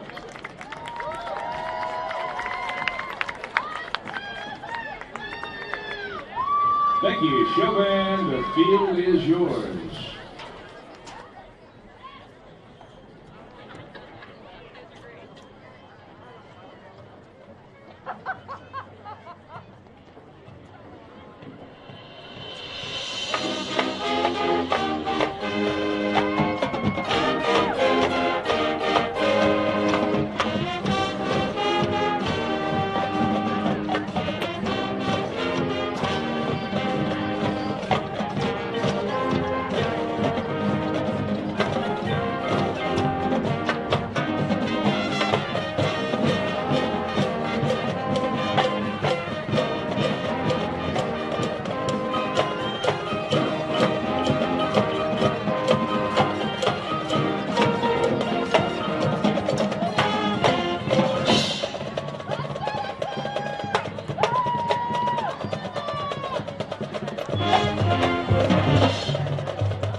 And that was members of the Martinsville Artesian Marching Band and members of the Martinsville Color Guard for halftime entertainment. We're going to take a quick break. We'll be back with some halftime stats right after this. Understand. Being young is hard. With friends, school, family, Homework, jobs, sports. It's easy to get overwhelmed. stress, anxiety, depression. They can take over everything. And with drinking, vaping, smoking, drugs. We know it seems like the easiest answer. But it just makes things harder. No matter what you're facing, you can do it. And you don't have to do it alone. Because we understand. Hi, I'm Matt Wolford, president of the IHSAA Foundation, and we need your help. We need your help so the youth of our community can develop advanced leadership skills. We need your help giving high school administrators and coaches the instruction and insight they need to be better role models and teachers. To learn more or to make a tax-deductible contribution, go to ihsaafoundation.org. You'll not only be contributing to the foundation of the IHSAA, you'll be contributing to the foundation of our community. We're not just officers or deputies. We're people. We're parents and grandparents. We're here to serve our community. We're here for you. And we want everyone to succeed and be substance abuse free.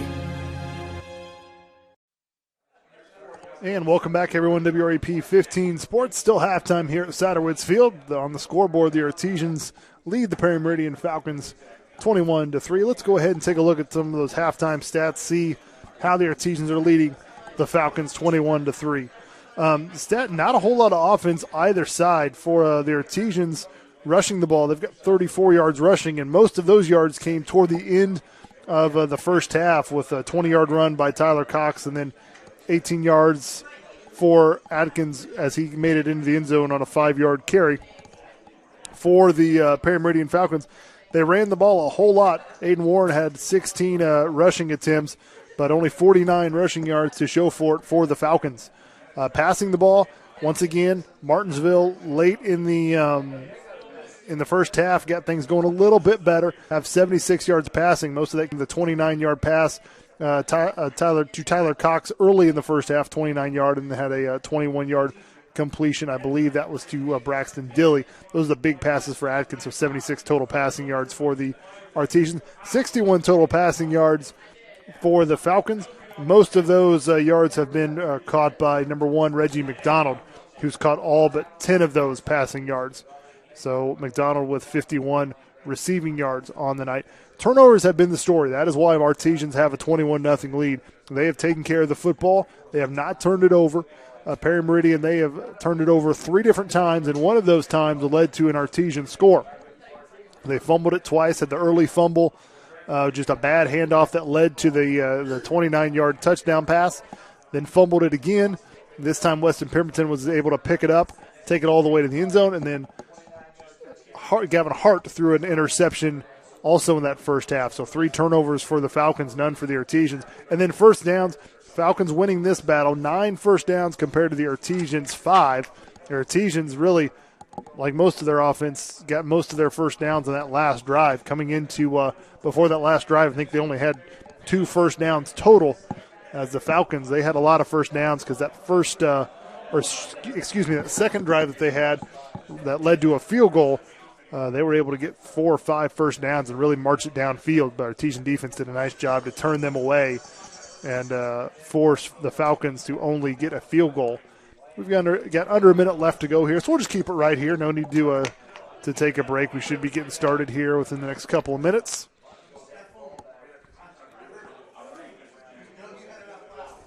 So Martinsville's Tyler Atkins, the sophomore, getting his first varsity start tonight. If you're just joining us, Tyrus Martin last week was injured just before halftime. Don't know if he is available. I see him on the sideline passing, so I think he is available if needed. But Tyler Atkins playing well. Completion percentage probably not as good as he would like it. but he does have a rushing touchdown and a passing touchdown, and it's taking care of the football. Hasn't had to throw an interception or fumble the football. Had 2 turnovers last week. Had an interception, which that situation was kind of 4th and long.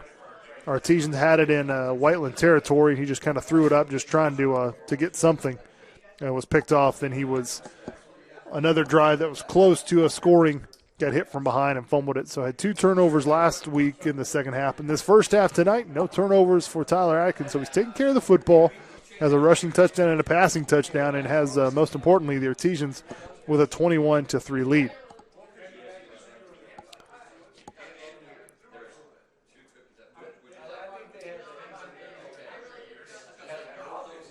So don't know the situation, obviously, but Tyrus Martin, a big athletic kid, a senior. You would hope that if Tyler Atkins stays at the quarterback position for the rest of the season, that you hope Tyrus Martin, if he wants to, if he's able, to maybe find another way to help contribute on the field. Big athletic kid. Don't know what other skills he has on the football field. Possible tight end or something. I know when a couple years ago, Travis Griffey played some defense. So maybe Tyrus Martin can contribute on the defensive end or maybe a tight end. But you hope that he's able to enjoy the senior year and able to contribute. I know he's contributing, but also contribute on the field. But right now it's the sophomore Tyler Atkins who is going to be the quarterback for the Artesians. And right now, good start for him. 21-3, Perry Meridian Falcons. As I mentioned earlier in the broadcast, they are 0-6 coming into tonight's game. They're coming in a 20-game losing streak. So Perry Meridian football has hit a rough patch. Last season, could not get a win, and so far no wins this season. And the season before last, they only had 1 win. So really, the last 2.5 seasons, Perry Meridian Falcons is only able to get 1 win. And right now it's the former Indian Creek head coach, Coach Cooper, who had 3 winning seasons at Indian Creek, trying to turn things around, going from a 3A school to a 6A school. Falcons, you would think if you get the right coach, Perry Meridian being a large school, a 6A school with a large enrollment, they have enough students to, you can find some athletic kids, some kids who want to play football. You could put together a team. You just have to change the culture. Martinsville went through that before Coach Whitson got here. Obviously, you had 2 seasons that only warranted 1 win, and a lot of students really didn't want to play football, and because the football program was down. But then Coach Whitson came, changed the program. First season he was there, had a winning record. Then all of a sudden now you start getting some interest from other kids and things like that, and that's what Perry Meridian needs. Maybe Coach Cooper can do that. But we're ready to kick this off here. Another short kick. It's going to get scooped up at around the 30-yard line. Stopping, trying to find some running room, and gets out across the 40-yard line. So a nice start for the Falcons as they get a decent return there across the 40-yard line, and that's where they will start.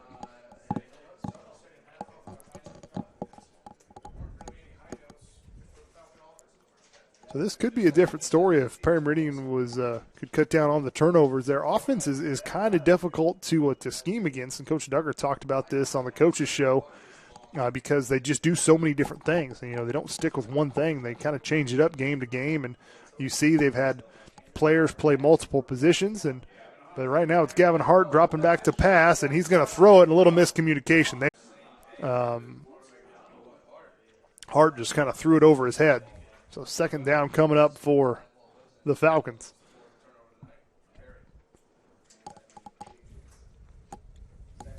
Obviously, Gavin Hart, I think, expected his receiver to just keep running, but Reggie McDonald stopped and was looking for the football a little sooner.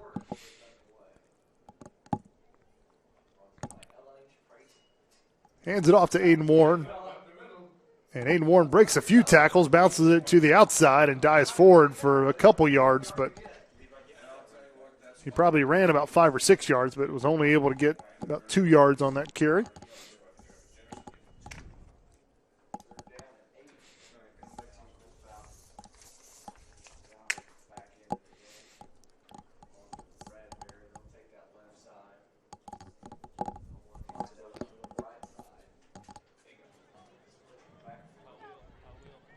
Third down coming up for the Falcons. Hart back to pass. Throws it up. Has a man, but incomplete. Tried to find his intended receiver, number 16, Seth Bradbury. Bradbury couldn't come back to get it. So 4th and about 8 is going to bring in the punting unit for the Falcons.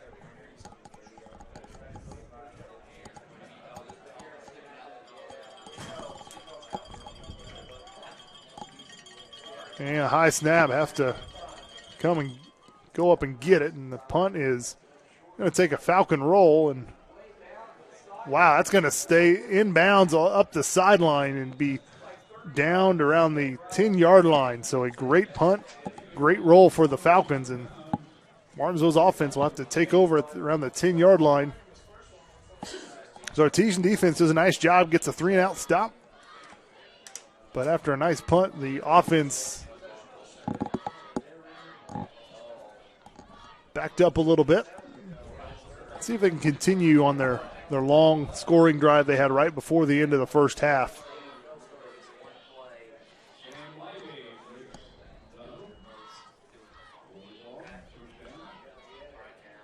Adkins hanging off to Tyler Cox. Tyler Cox just goes right up the middle, puts his head down, and gets about 4 yards on that carry.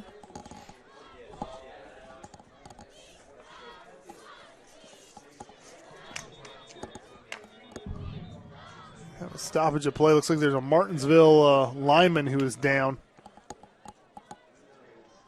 Tried to get off the field, but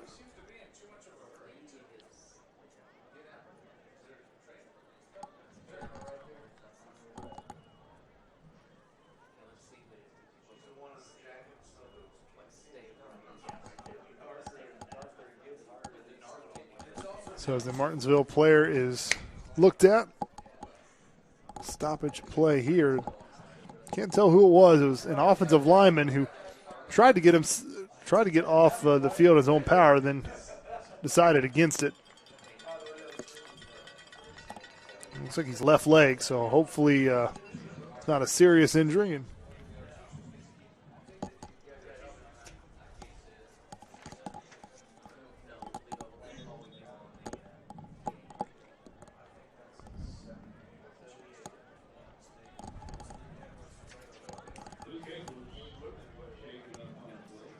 Luke Edwards, a 6'3", 300-pound lineman, so hopefully he's okay. Big kid.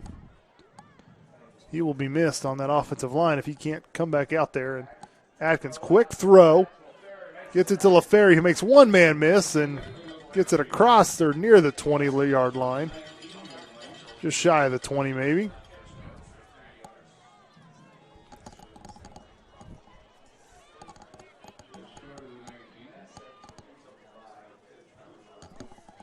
So 3rd and short coming up for the Artesians here. Would love to get a first down and keep this drive going. Punting this away would probably give the Falcons good starting field position, and you want to try to avoid that. You don't want the Falcons to get some momentum and get back in this thing. And a quick pass to Garrett Skaggs, who makes a man miss, steps out of bounds, but has plenty for the first down. 6-yard completion there for Skaggs. I think that's the first reception for Skaggs, but I could be wrong. Like I said, the Artesians honoring the National Guard, so wearing those camo jerseys, and the numbers are pretty hard to read from up here, so we're doing our best. And it's Cox around the right side. He's got some room. Tries to cut back in across the 35 near the 40, so first down run there for the Artesians.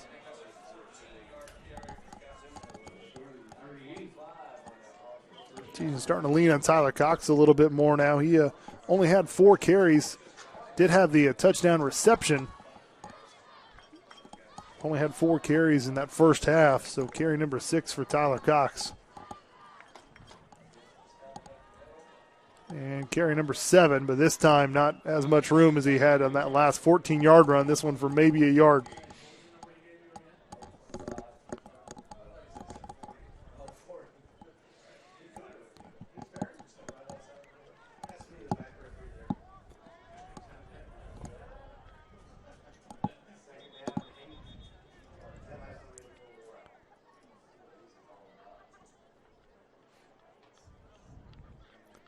Stoppage of play here. Not sure what that was all about, but we're back ready to go again. Maybe just a substitution.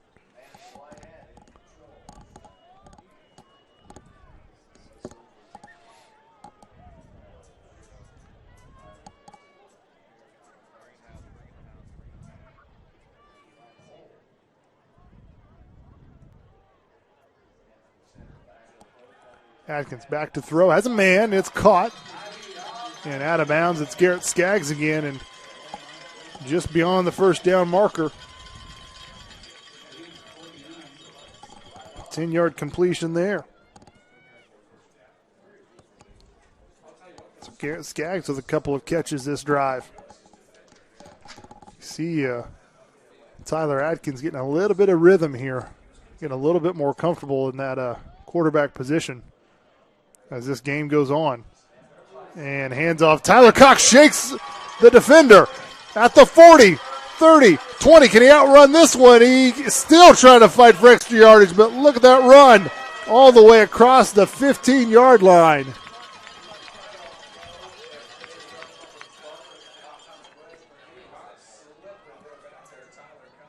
There is a penalty marker around the 30-yard line, so we'll have to see. Some of this may come back, but the penalty is at the 30. That run started at the 49 of the Artesians, so I think it's going to be a gain for Tyler Cox, maybe just not as big of a gain as what we were hoping. And it will be a holding against the Artesians, but still be a first down. Take a look, and you see, looks like Tyler Cox is going to be tackled behind the line of scrimmage, but fights off one defender and then up the sideline now. Doesn't quite make it that far due to the penalty, but still.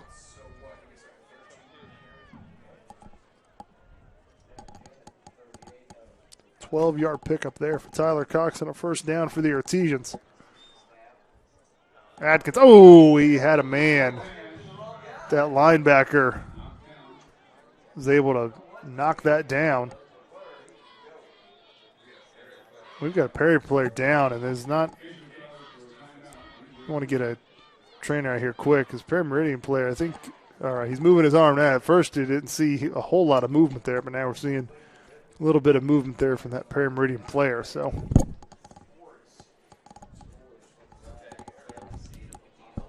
that last pass by Tyler Atkins had Luke Cheatham open in the middle of the field, but just could not get it over that linebacker who was able to jump up and bat that down.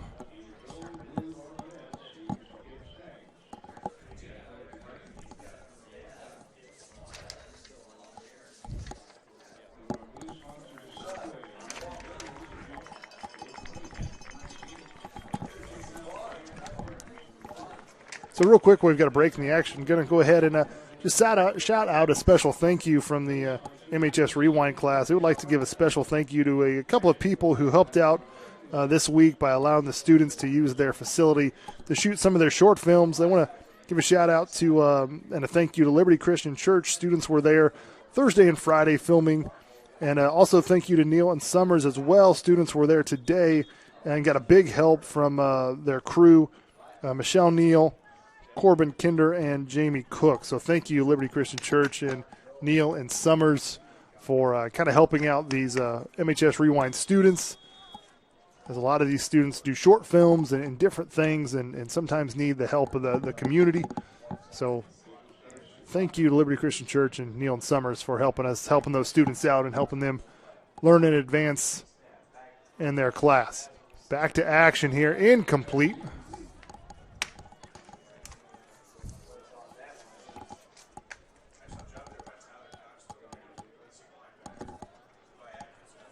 So 3rd and 10. This drive kind of starting to stall out a little bit. Unfortunately, after the nice long run by Tyler Cox, he lost about 30 yards of it on a penalty.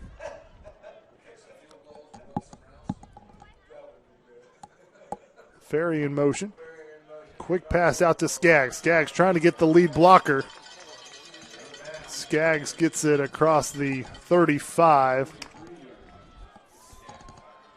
Wyatt Shrake was in there trying to spring a block and stuck his nose out there. Did get one nice block and a quick got whistles here and flags, and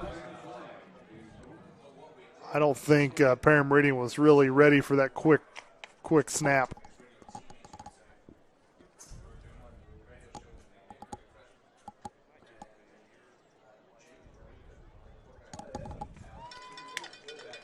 Penalty's going to go against the Falcons.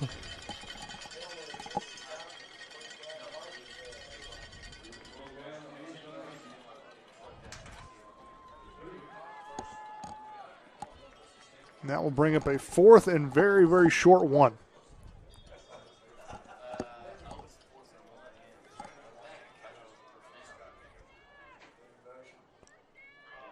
And I think we might have got another player to jump, and that's number 50, Perry Meridian. I think it's the second time he's jumped off sides, and he's pretty mad at himself, giving Martinsville a first down.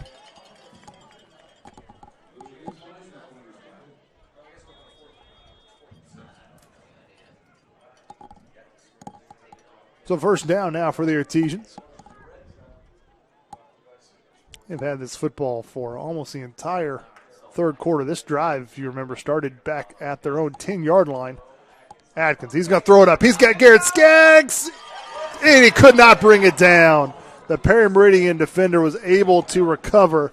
Garrett Skaggs was open, but Alex Reyes was right there to just get there in the nick of time to break it up. So Tyler Adkins, if he can get that to Skaggs just a little bit quicker, that's a touchdown.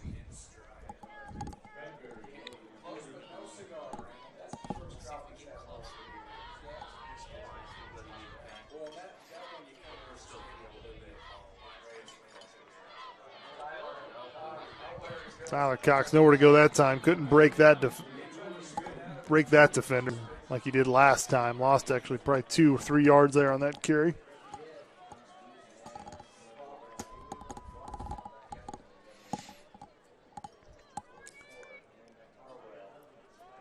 If you can get a score here, I think you pretty much, I know there's a quarter left, 6 minutes in the third quarter right now. If you can get a score here, you pretty much put this game out of reach the way Perry Meridian's offense has kind of struggled all season long. Right now, Perry Meridian is still hanging around as Atkins. He throws that, and it is caught. It is caught. I think it's going to be out at the 1 yard line.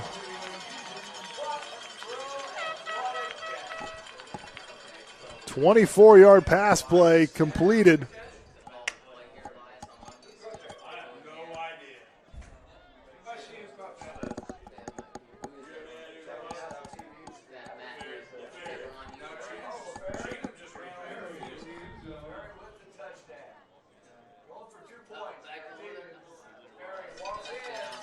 And there's the touchdown.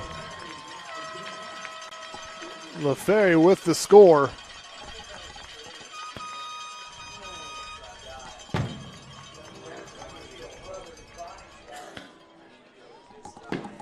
So I think LaFerry made that 24-yard reception, went out of bounds at the 1, and they gave it to him on the end around for the score.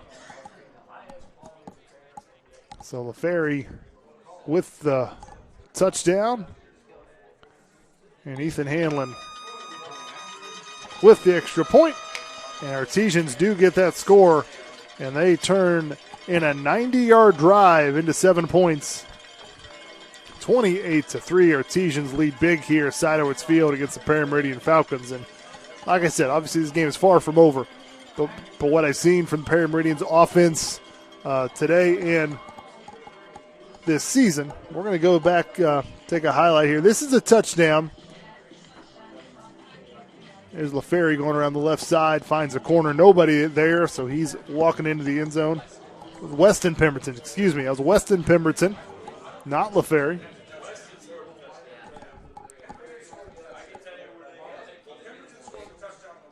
So Weston Pemberton actually with a score. That's his second touchdown. He's got a touchdown on the offensive side and the defensive side.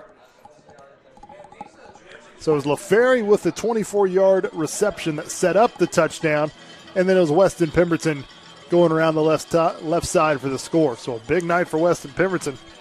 Finds the end zone twice.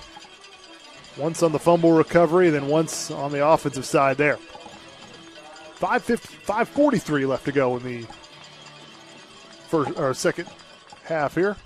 And it's a kickoff and taken at the 30-yard line. And, met a hard hit on the 34-yard line.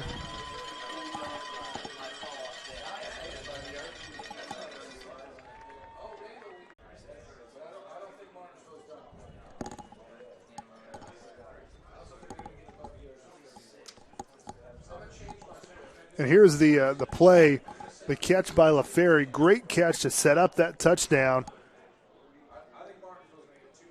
And what a great diving play by Matthew LaFerry to keep at least 1 foot in bounds and set up that score by Weston Pemberton.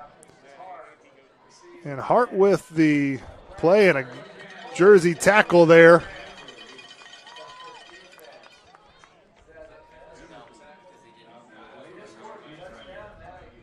Weston Pemberton there with the tackle. So Weston Pemberton all over the field tonight, the junior.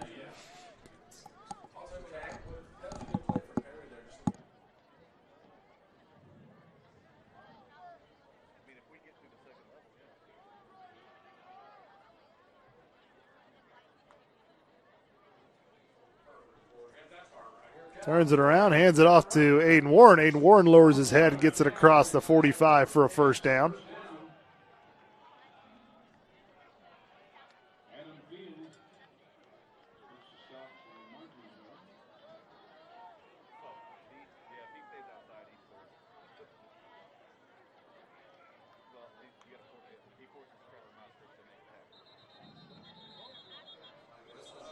Whistles blown. Penalty flags will stop this play.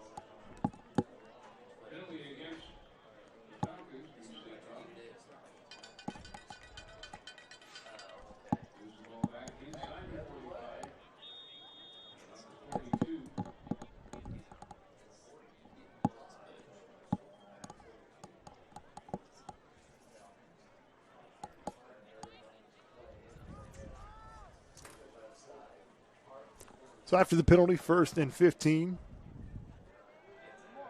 Gavin Hart rolls to his right, throws a strike. Ooh, a hit immediately, though, as McDonald with the completion near midfield.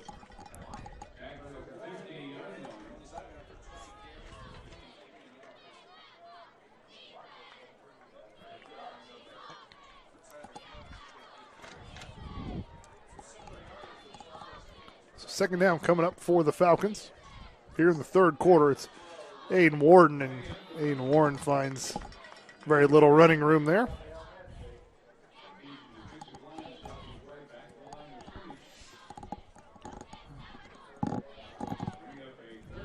So 3rd and 6 from the 49-yard line. Falcons trying to get a little something going here.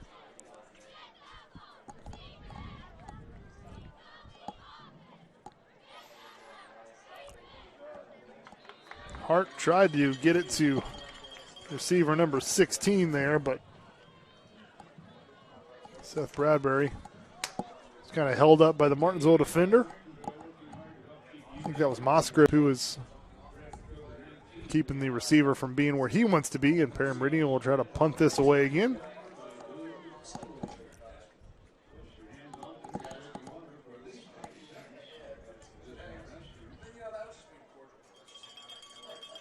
Low snap, but scooped up. Warren able to get it away.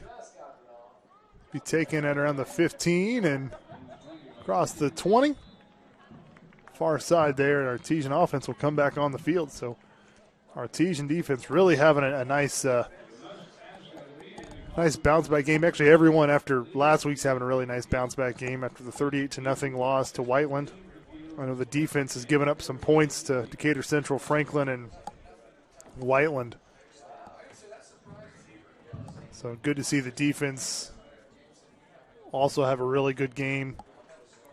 Forced 3 turnovers, scored a touchdown on defense, and the offense finding some rhythm and getting into the end zone. And you need all the momentum you can get going into next week, traveling to Mooresville to take on the number 1 team in 4A. Tyler Cox tries to find some running room, but not much running room there. He'll probably lost a yard or 2. Mooresville playing another really good team again tonight. They're playing Whiteland. I think at Whiteland, I believe, is where that game is. And Mooresville has had two really close games the last 2 weeks. Beat Decatur Central by 6 points and then beat Franklin one-score game in that game. So, and that was incomplete. Probably better that that was not caught because Perry Meridian defender was right there ready to make the tackle. So Mooresville had some really close calls here the last 2 weeks, and they don't know the score, but they're probably playing another tough one against Whiteland this week. We've talked about it a couple times during broadcast. And stoppage of play here. Ball was not quite spotted where it should have been. Mid-State Conference is a very good conference. Yeah, you've got some 4A schools, some 5A schools, some 6A, but Mid-State does have some really quality teams. And oh, what a hit. Incomplete. The receiver there could not hang on to it. Can you blame him? As Aiden Warren with a shot. Garrett Skaggs was the receiver. Good to see Garrett Skaggs get up on his feet.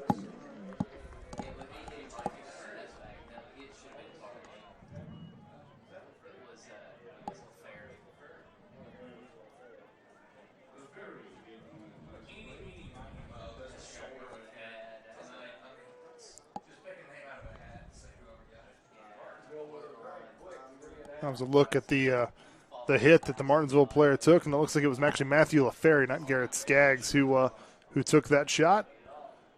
That punt will be taken. McDonald gets it across the 40, near the 45-yard line.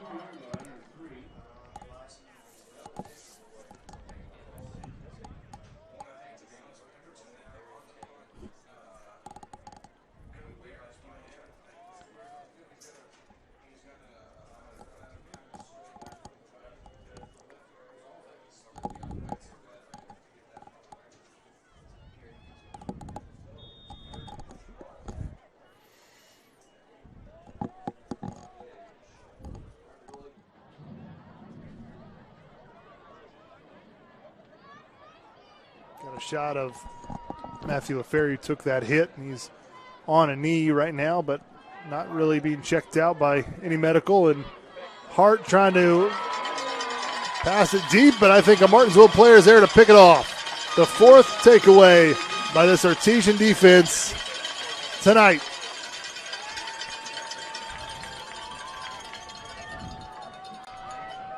And I believe that's number 21, Larry Bland, again with his second interception of the night.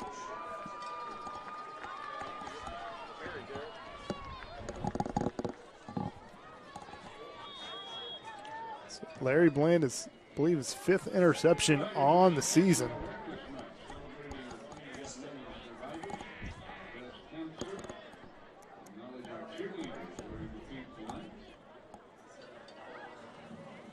That was the pick by Larry Bland, and we're going to go deep. It's Garrett Skaggs. Oh!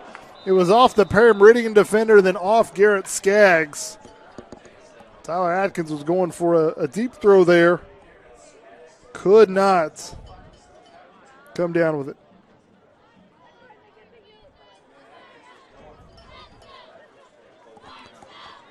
Garrett Skaggs had a step on his man. Just Tyler Atkins just couldn't quite put enough on there, and nearly was a completed pass anyway after it went off the hands of the defender. Nearly went in the hands of Garrett Skaggs. So they're going to hand it off this time. Tyler Cox trying to find some room, gets a little help from his lineman.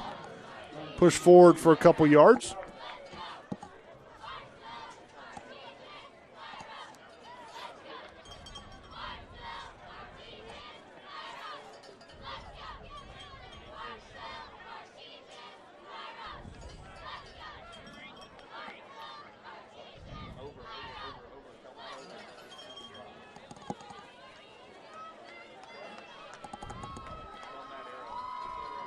Ten seconds on the play clock, 1:38 left to go in the third quarter. It's Tyler Atkins. He's going to roll to his left.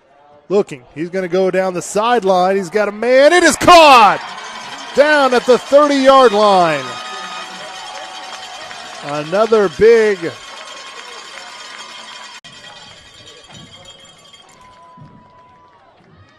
think that is Cheatham there on that far side.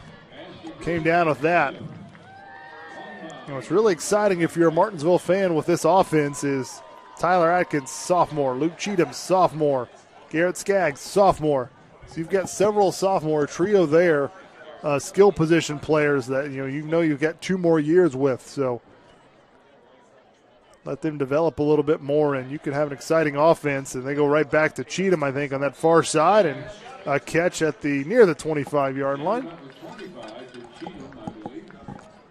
And here is the catch that set up this drive here. Luke Cheatham. The catch is Tyler Atkins.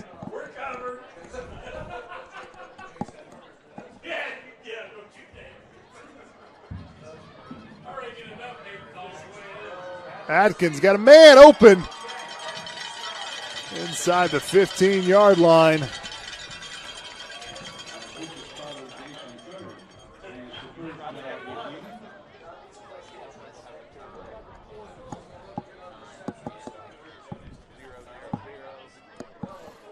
Tyler Cox with that reception. 20 seconds left. First down, Artesians. They don't have to run a play here. And they're not going to run a play. Coach Duggars pretty much said to hold it, but now they go back. They may run one more play here. And Meridian jumped off sides as the clock struck zeros, so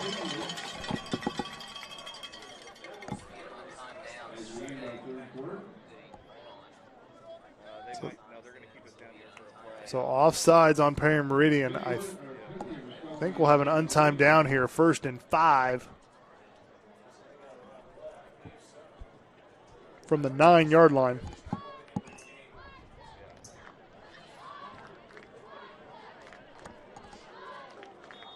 So Martinsville will run one more play.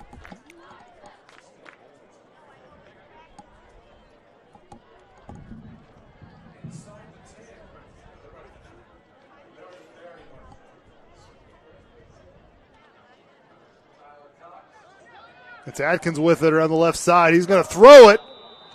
Incomplete. And that will officially end the 3rd quarter of play as Artesians extend their lead 28-3. We'll take a quick break. We'll be back with the 4th and final quarter after this. 13,000 feet has a way of testing a man's soul.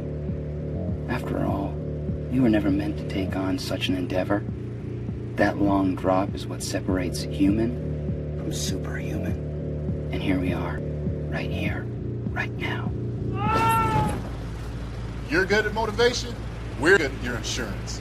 Start with Indiana Farm Bureau Insurance and stop knocking on wood. When you hit that water, you're going to want to look for weeds, sunken structures, down trees, stuff like that. And let that breeze tell you where you want to go. Windy days like this, those bait fish will come swimming closer to shore. They'll bring the big boys with them, those bass and those pike. Now, they like cooler temperatures, so you ain't likely to have much luck. You're good at giving fishing advice. We're good at your insurance. Start with Indiana Farm Bureau Insurance and stop knocking on wood. And welcome back to WREP 15 Sports. 4th and final quarter time here at Ciderwoods Field. Artesians with a 28-3 lead, and this is really all season the first game that the Artesians have had a lead like this. Even in their 2 wins that they had before this were close games from wire to wire. Obviously, the Greenwood game was an overtime win. Bedford North Lawrence, Artesians got down early, then came back, and it was I think a 13-7 final score, 13-6, something like that. So it was a one-possession game throughout. It was the first time Artesians have had any type of lead like this. Hopefully they can hang on to it. Atkins going to throw it. He's got a man wide open the corner of the end zone. It is a touchdown.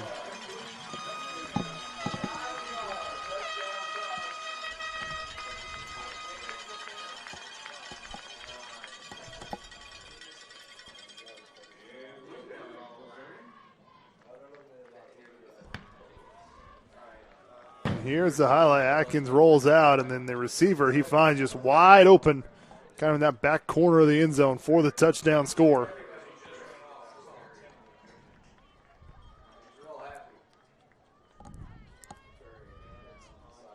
I believe that was Matthew LaFerry with that touchdown reception. Extra point is up and good. Good to see LaFerry back out there and scored a touchdown after taking that big shot just a few plays ago.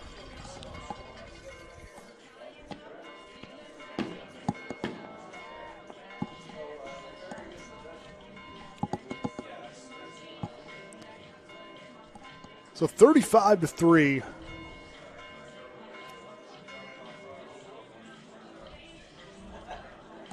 Artesians commanding lead, and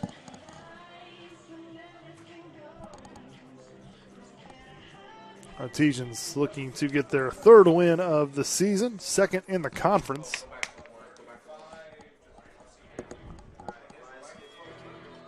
Martinsville 2 games left on their schedule. At Mooresville next week, and then the final home game against the Plainfield Quakers before sectionals start up. Hard to believe it, but the way 2020 has been, and obviously we have mentioned the COVID, I think every broad been able to come this far. Hamlin's just going to drive this through the end zone. Then Hamlin with the touchback. But you never know. You see it if you're a sports fan at all. You know, baseball's had their issues, and you talk about football. College football, I think, has had 17, 18 games postponed or canceled due to COVID.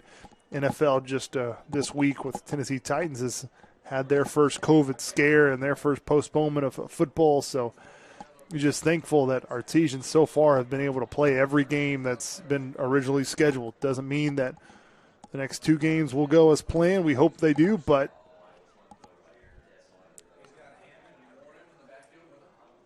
just happy to be playing, and especially happy tonight that Martinsville is looking to get a win. A nice tackle there as the Perry Meridian receiver fighting for every yard.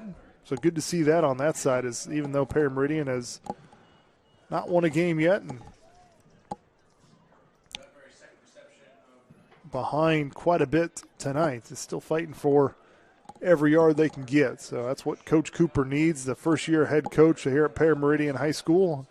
Just trying to change the culture is what he needs. A nice little route there by Reggie McDonald. And Hart knew exactly where he was going to be. And now that's not good. Reggie McDonald's slow to get up. He is next to him and Aiden Warren, your 2 best athletes, I believe, or what I've seen so far tonight is number 27, number 1, and unfortunately you've got number 1 on the turf. But the way that the trainers are treating his injury, it looks like it is a cramp. You hope it's a cramp. Just get that stretched out, get some fluids in him, and should be able to come back out here. If it is a cramp, obviously.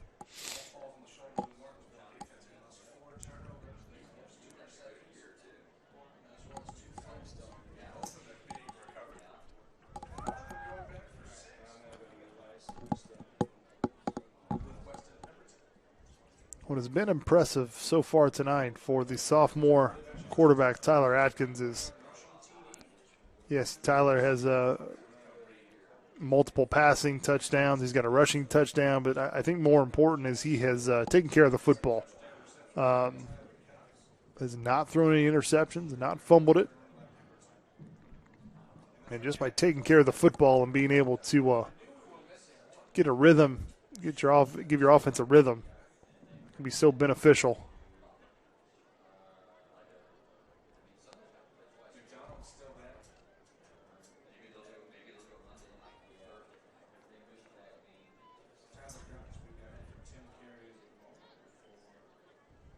McDonald's still being treated at the 40-yard line, so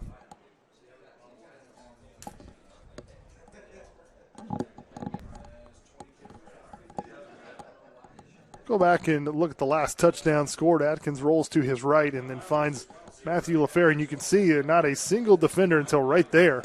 So LaFerry ran a great route to get that wide open.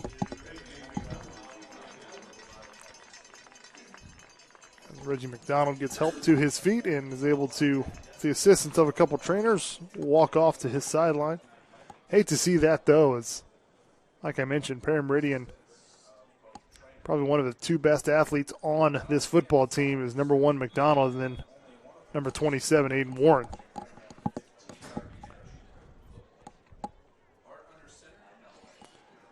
Hart back to pass, and he is going to get hit and dropped by 2 Artesian defenders for the sack.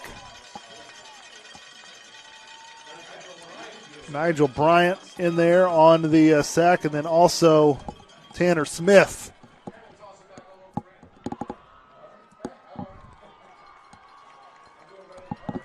So here is the replay. You're going to see 2 Artesian defenders just both collapse right there on the quarterback. Gavin Hart took a shot.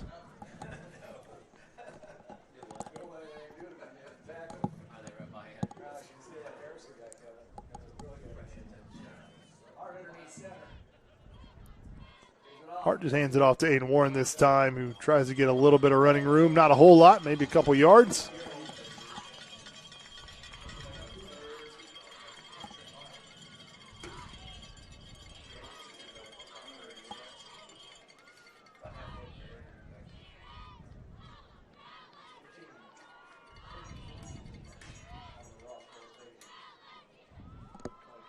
So 3rd and long coming up for Perry Meridian. Passing situation here. Let's see if Hart will go to the air. He will. He's going to try to, he's got a man, and it is caught. Artesian defender got a little turned around. And the first catch there for number 86, Landon Egan, with his first reception, and that's the longest pass play tonight for Gavin Hart. Artesian defender looked back for the ball and lost his man as Hart's going to try another one. This time it is caught. A great catch there by number 16 to go down and get that. That was a low pass, but caught right at the 30-yard line.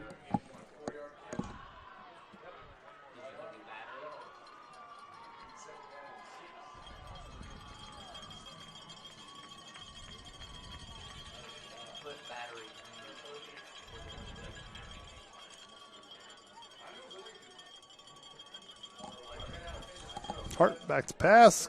Quick pass, and ooh! Hard contact there. I think Bo Hess was in there on that first initial hit. Hard hit there by Bo. Good job by the receiver to hang on to that.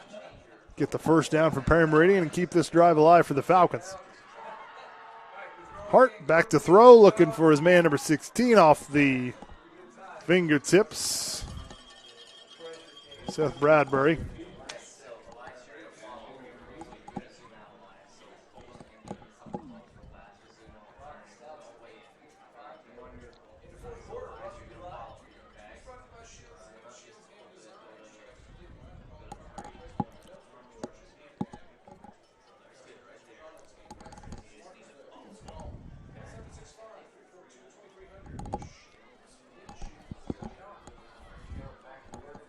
Under 9 minutes to go here. 4th and final quarter. And a bad snap. Ball still loose, but Gavin Hart, last second, is able to scoop that into his body. Would have been turnover number 5 for Perry Meridian.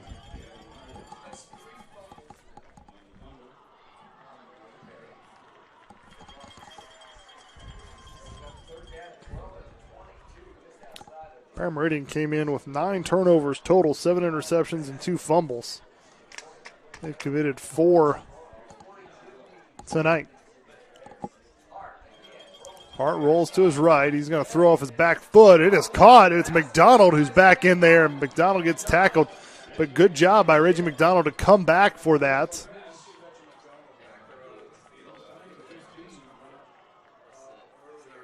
Nigel Bryant, number 54 for the Artesians, comes up. Little sore, he's going to have to go to the sideline. So 4th and 4 as Nigel Bryant for the Artesians comes off. And Nigel Bryant, tough kid. Like I said, he's been playing with a broken hand for a lot of the season. Hart, he's going to throw it, and it is picked off. What an interception. And still on his feet up the sideline on the far side. And he's going to get knocked out of bounds at the 40-yard line. Who was it who came up with this pick?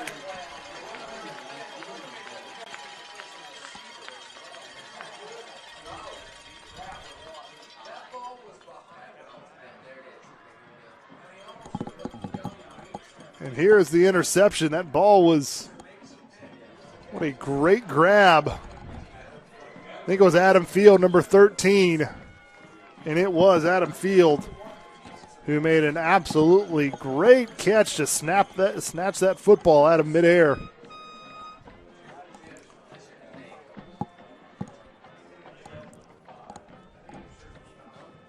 I think Adam Field had to go behind him to get that interception. I think it's interception number 3 for Adam Field. So between Larry Bland and Adam Field, interceptions on the season between the two of them. Just hands it off up the middle. And it's going to be tackled at the 20-yard line. And it's Tyrus Martin who's back in at quarterback. I'll see.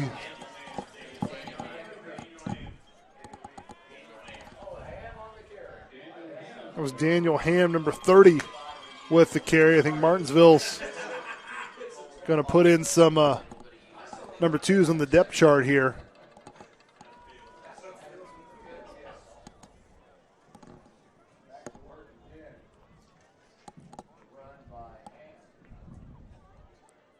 I give it to Daniel Ham again. This time doesn't get as many yards, only a couple. 6:50 to go in this game. Artesian's just riding the clock out.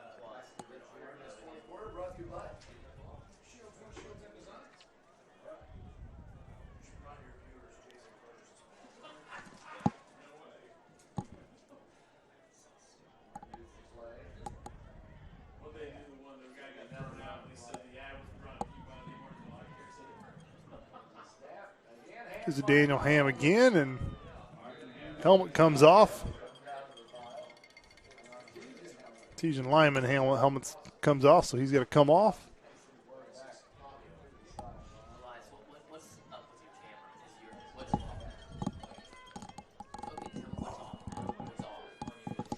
So 3rd and 7 coming up for the Artesians. Tyrus Martin in the shotgun for Martinsville.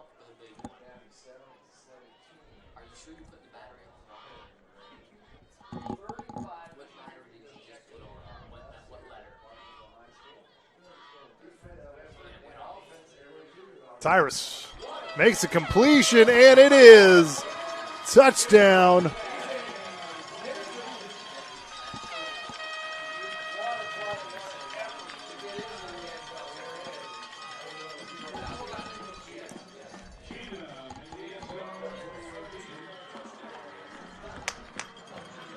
That was number 88, Luke Cheatham. And here's the replay. Tyrus Martin back to pass. Throws a dart. And Luke Cheatham, even though he's got a man all over him, goes in for the touchdown. I believe that is his first touchdown of the season. High snap. Good job to bring that down. Ethan Hanlon with the extra point. 42-3 is your score. And that will start the mercy rule, so we will have a running clock from here on out except for injuries, timeouts, and change of possession.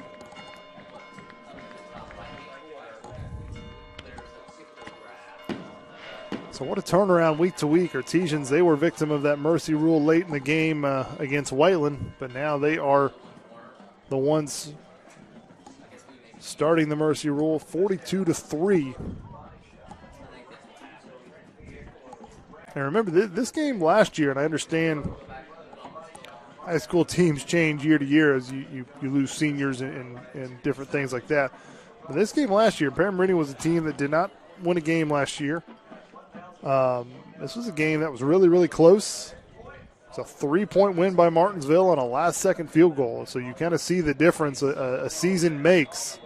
Yes, Meridian is still struggling and still trying to figure things out. Artesians, though, they did not want to have a close battle tonight. They wanted to have this game be a no-doubter, and a no-doubter it has been. Hanlon's going to kick this deep. It's going to land in the end zone. And Prairie Meridian will come out. It will be a running clock, like I said, so this game should wrap up here shortly. But Artesians, they will have their hands full next week. We will not have that game. We're not doing any road games due to COVID, so you will have to follow that on the IHSA Sports Network. Mooresville Pioneers will broadcast that game through that program. Remember, there is a fee to watch that game, so if you are going to watch it, plan to get your credit card out. $9.99 to watch that, and I think you do have to create an account. So make sure if you do want to watch the Artesians that you either go up 67, and if you can get a ticket in person with the limitations and the distancing, go do that. If not, stay at home and pay the $10 to watch it online. McDonald is going to be tackled by 3 or 4 Artesian defenders there, just shy of the 30.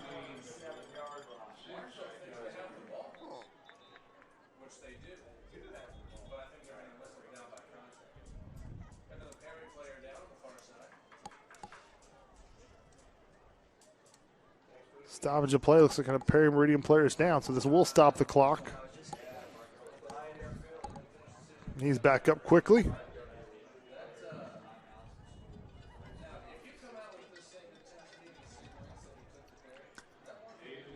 Send Martinsville at Mooresville next week. Mooresville, number 1 team in 4A. Will be obviously a tough game for the Artesians, but hopefully they can take some of this momentum into next week. Do not know the situation of the Mooresville-Whiteland game, but could be facing an undefeated Mooresville team, and it's a one-on-one, and it is caught. Reggie McDonald. So Perry Meridian finding some success the second half through the air. Reggie McDonald, he is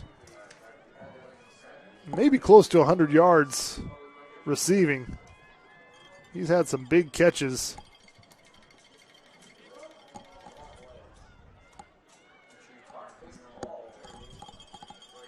Four and a half minutes to go in this contest. Gavin Hart back to pass, and he's looking for Reggie McDonald again. And it is tackled at the 20. If you're a Martinsville defender, you need to know you could. Number 1's probably getting the football, so.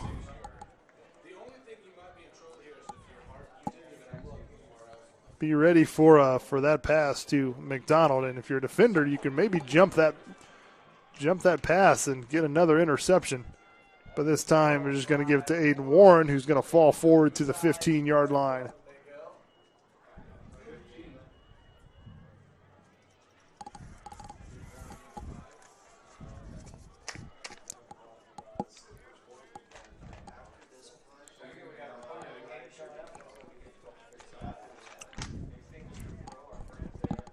Martinsville's last game at home will be 2 weeks from tonight against Plainfield.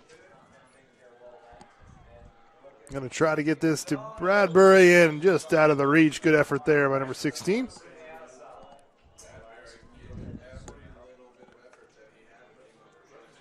Do not know the outcome of the sectional draw. I think sectional draw will be next week, I believe. Usually know your sectional opponent before your final regular season game, and Artesian still in that, I call it a head scratcher of a sectional alignment. Kind of get into that here if we have time. As tackle there on the ground, just shy of the first down, but Artesians. So October 8th is the sectional draw for the Artesians. So next week, Artesians will know where they're going, who they're playing. Like I said, Artesians in that 4A sectional, they familiar team, which makes sense. Mooresville, Greenwood, all in there. But then it kind of gets a little screwy. You've got East Central, South Dearborn, Madison, teams from kind of southeast Indiana. Aiden Warren, spin move, still on his feet, and he will score. So Perry Meridian is able to get a touchdown. As Aiden Warren, number 27, good to see him get in there. He kind of leader of this team and has puts in a lot of effort, and he's able to enjoy a little bit of this night with the touchdown. It's touchdown number 3 on the ground for him this season.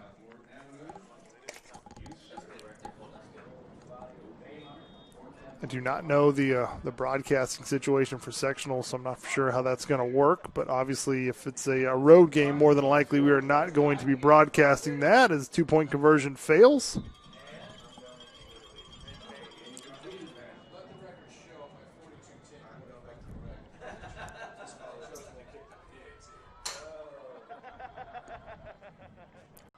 But I just don't quite understand the sectional draw here. I mean, I guess with schools and 4A and class, you can't base it strictly on geography, but it's tough to ask a school to, a Greenwood or Mooresville or Martinsville to travel to an East Central, which is right on the Indiana-Ohio line, or, Madison, Indiana, or Jennings County, and travel 2+ hours, 4 hours round trip to for a sectional game. I think it really does hurt the communities and the towns that want to go and support the kids, and just kind of limits those able to do that. Now with 2020, the COVID restrictions, that's taking care of that already. But on any other given year, it's tough to do. But can't really do anything about it. It was an onside kick, going to take a high bounce. It's still in the air, and I think Martinsville was able to recover that, fortunately. That was pretty well executed onside kick for the Perry Meridian Falcons.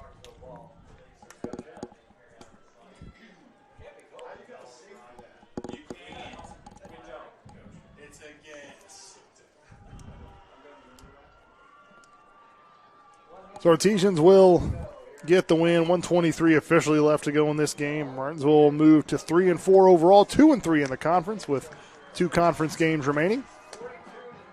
Perry Meridian falls to 0-7, 0-6 in the conference. Like I said, Perry Meridian not for sure their opponent because they played Decatur Central first game of the season with a postponement.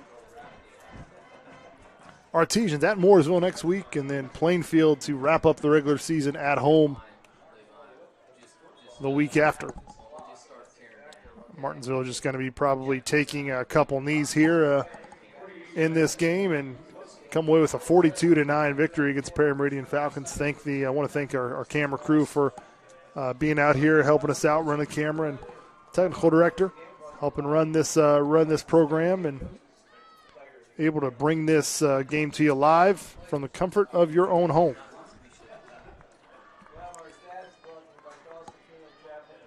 So that will do it. No more. Our Artesians don't have to run another play. That will do it. Final here, a good win for Martinsville Artesians. Finally get off that 3-game losing streak and hopefully can take this win into Mooresville next week. They win it. Final is 42-9 for MHS Rewind. I'm Eric Burns. Good night, everybody.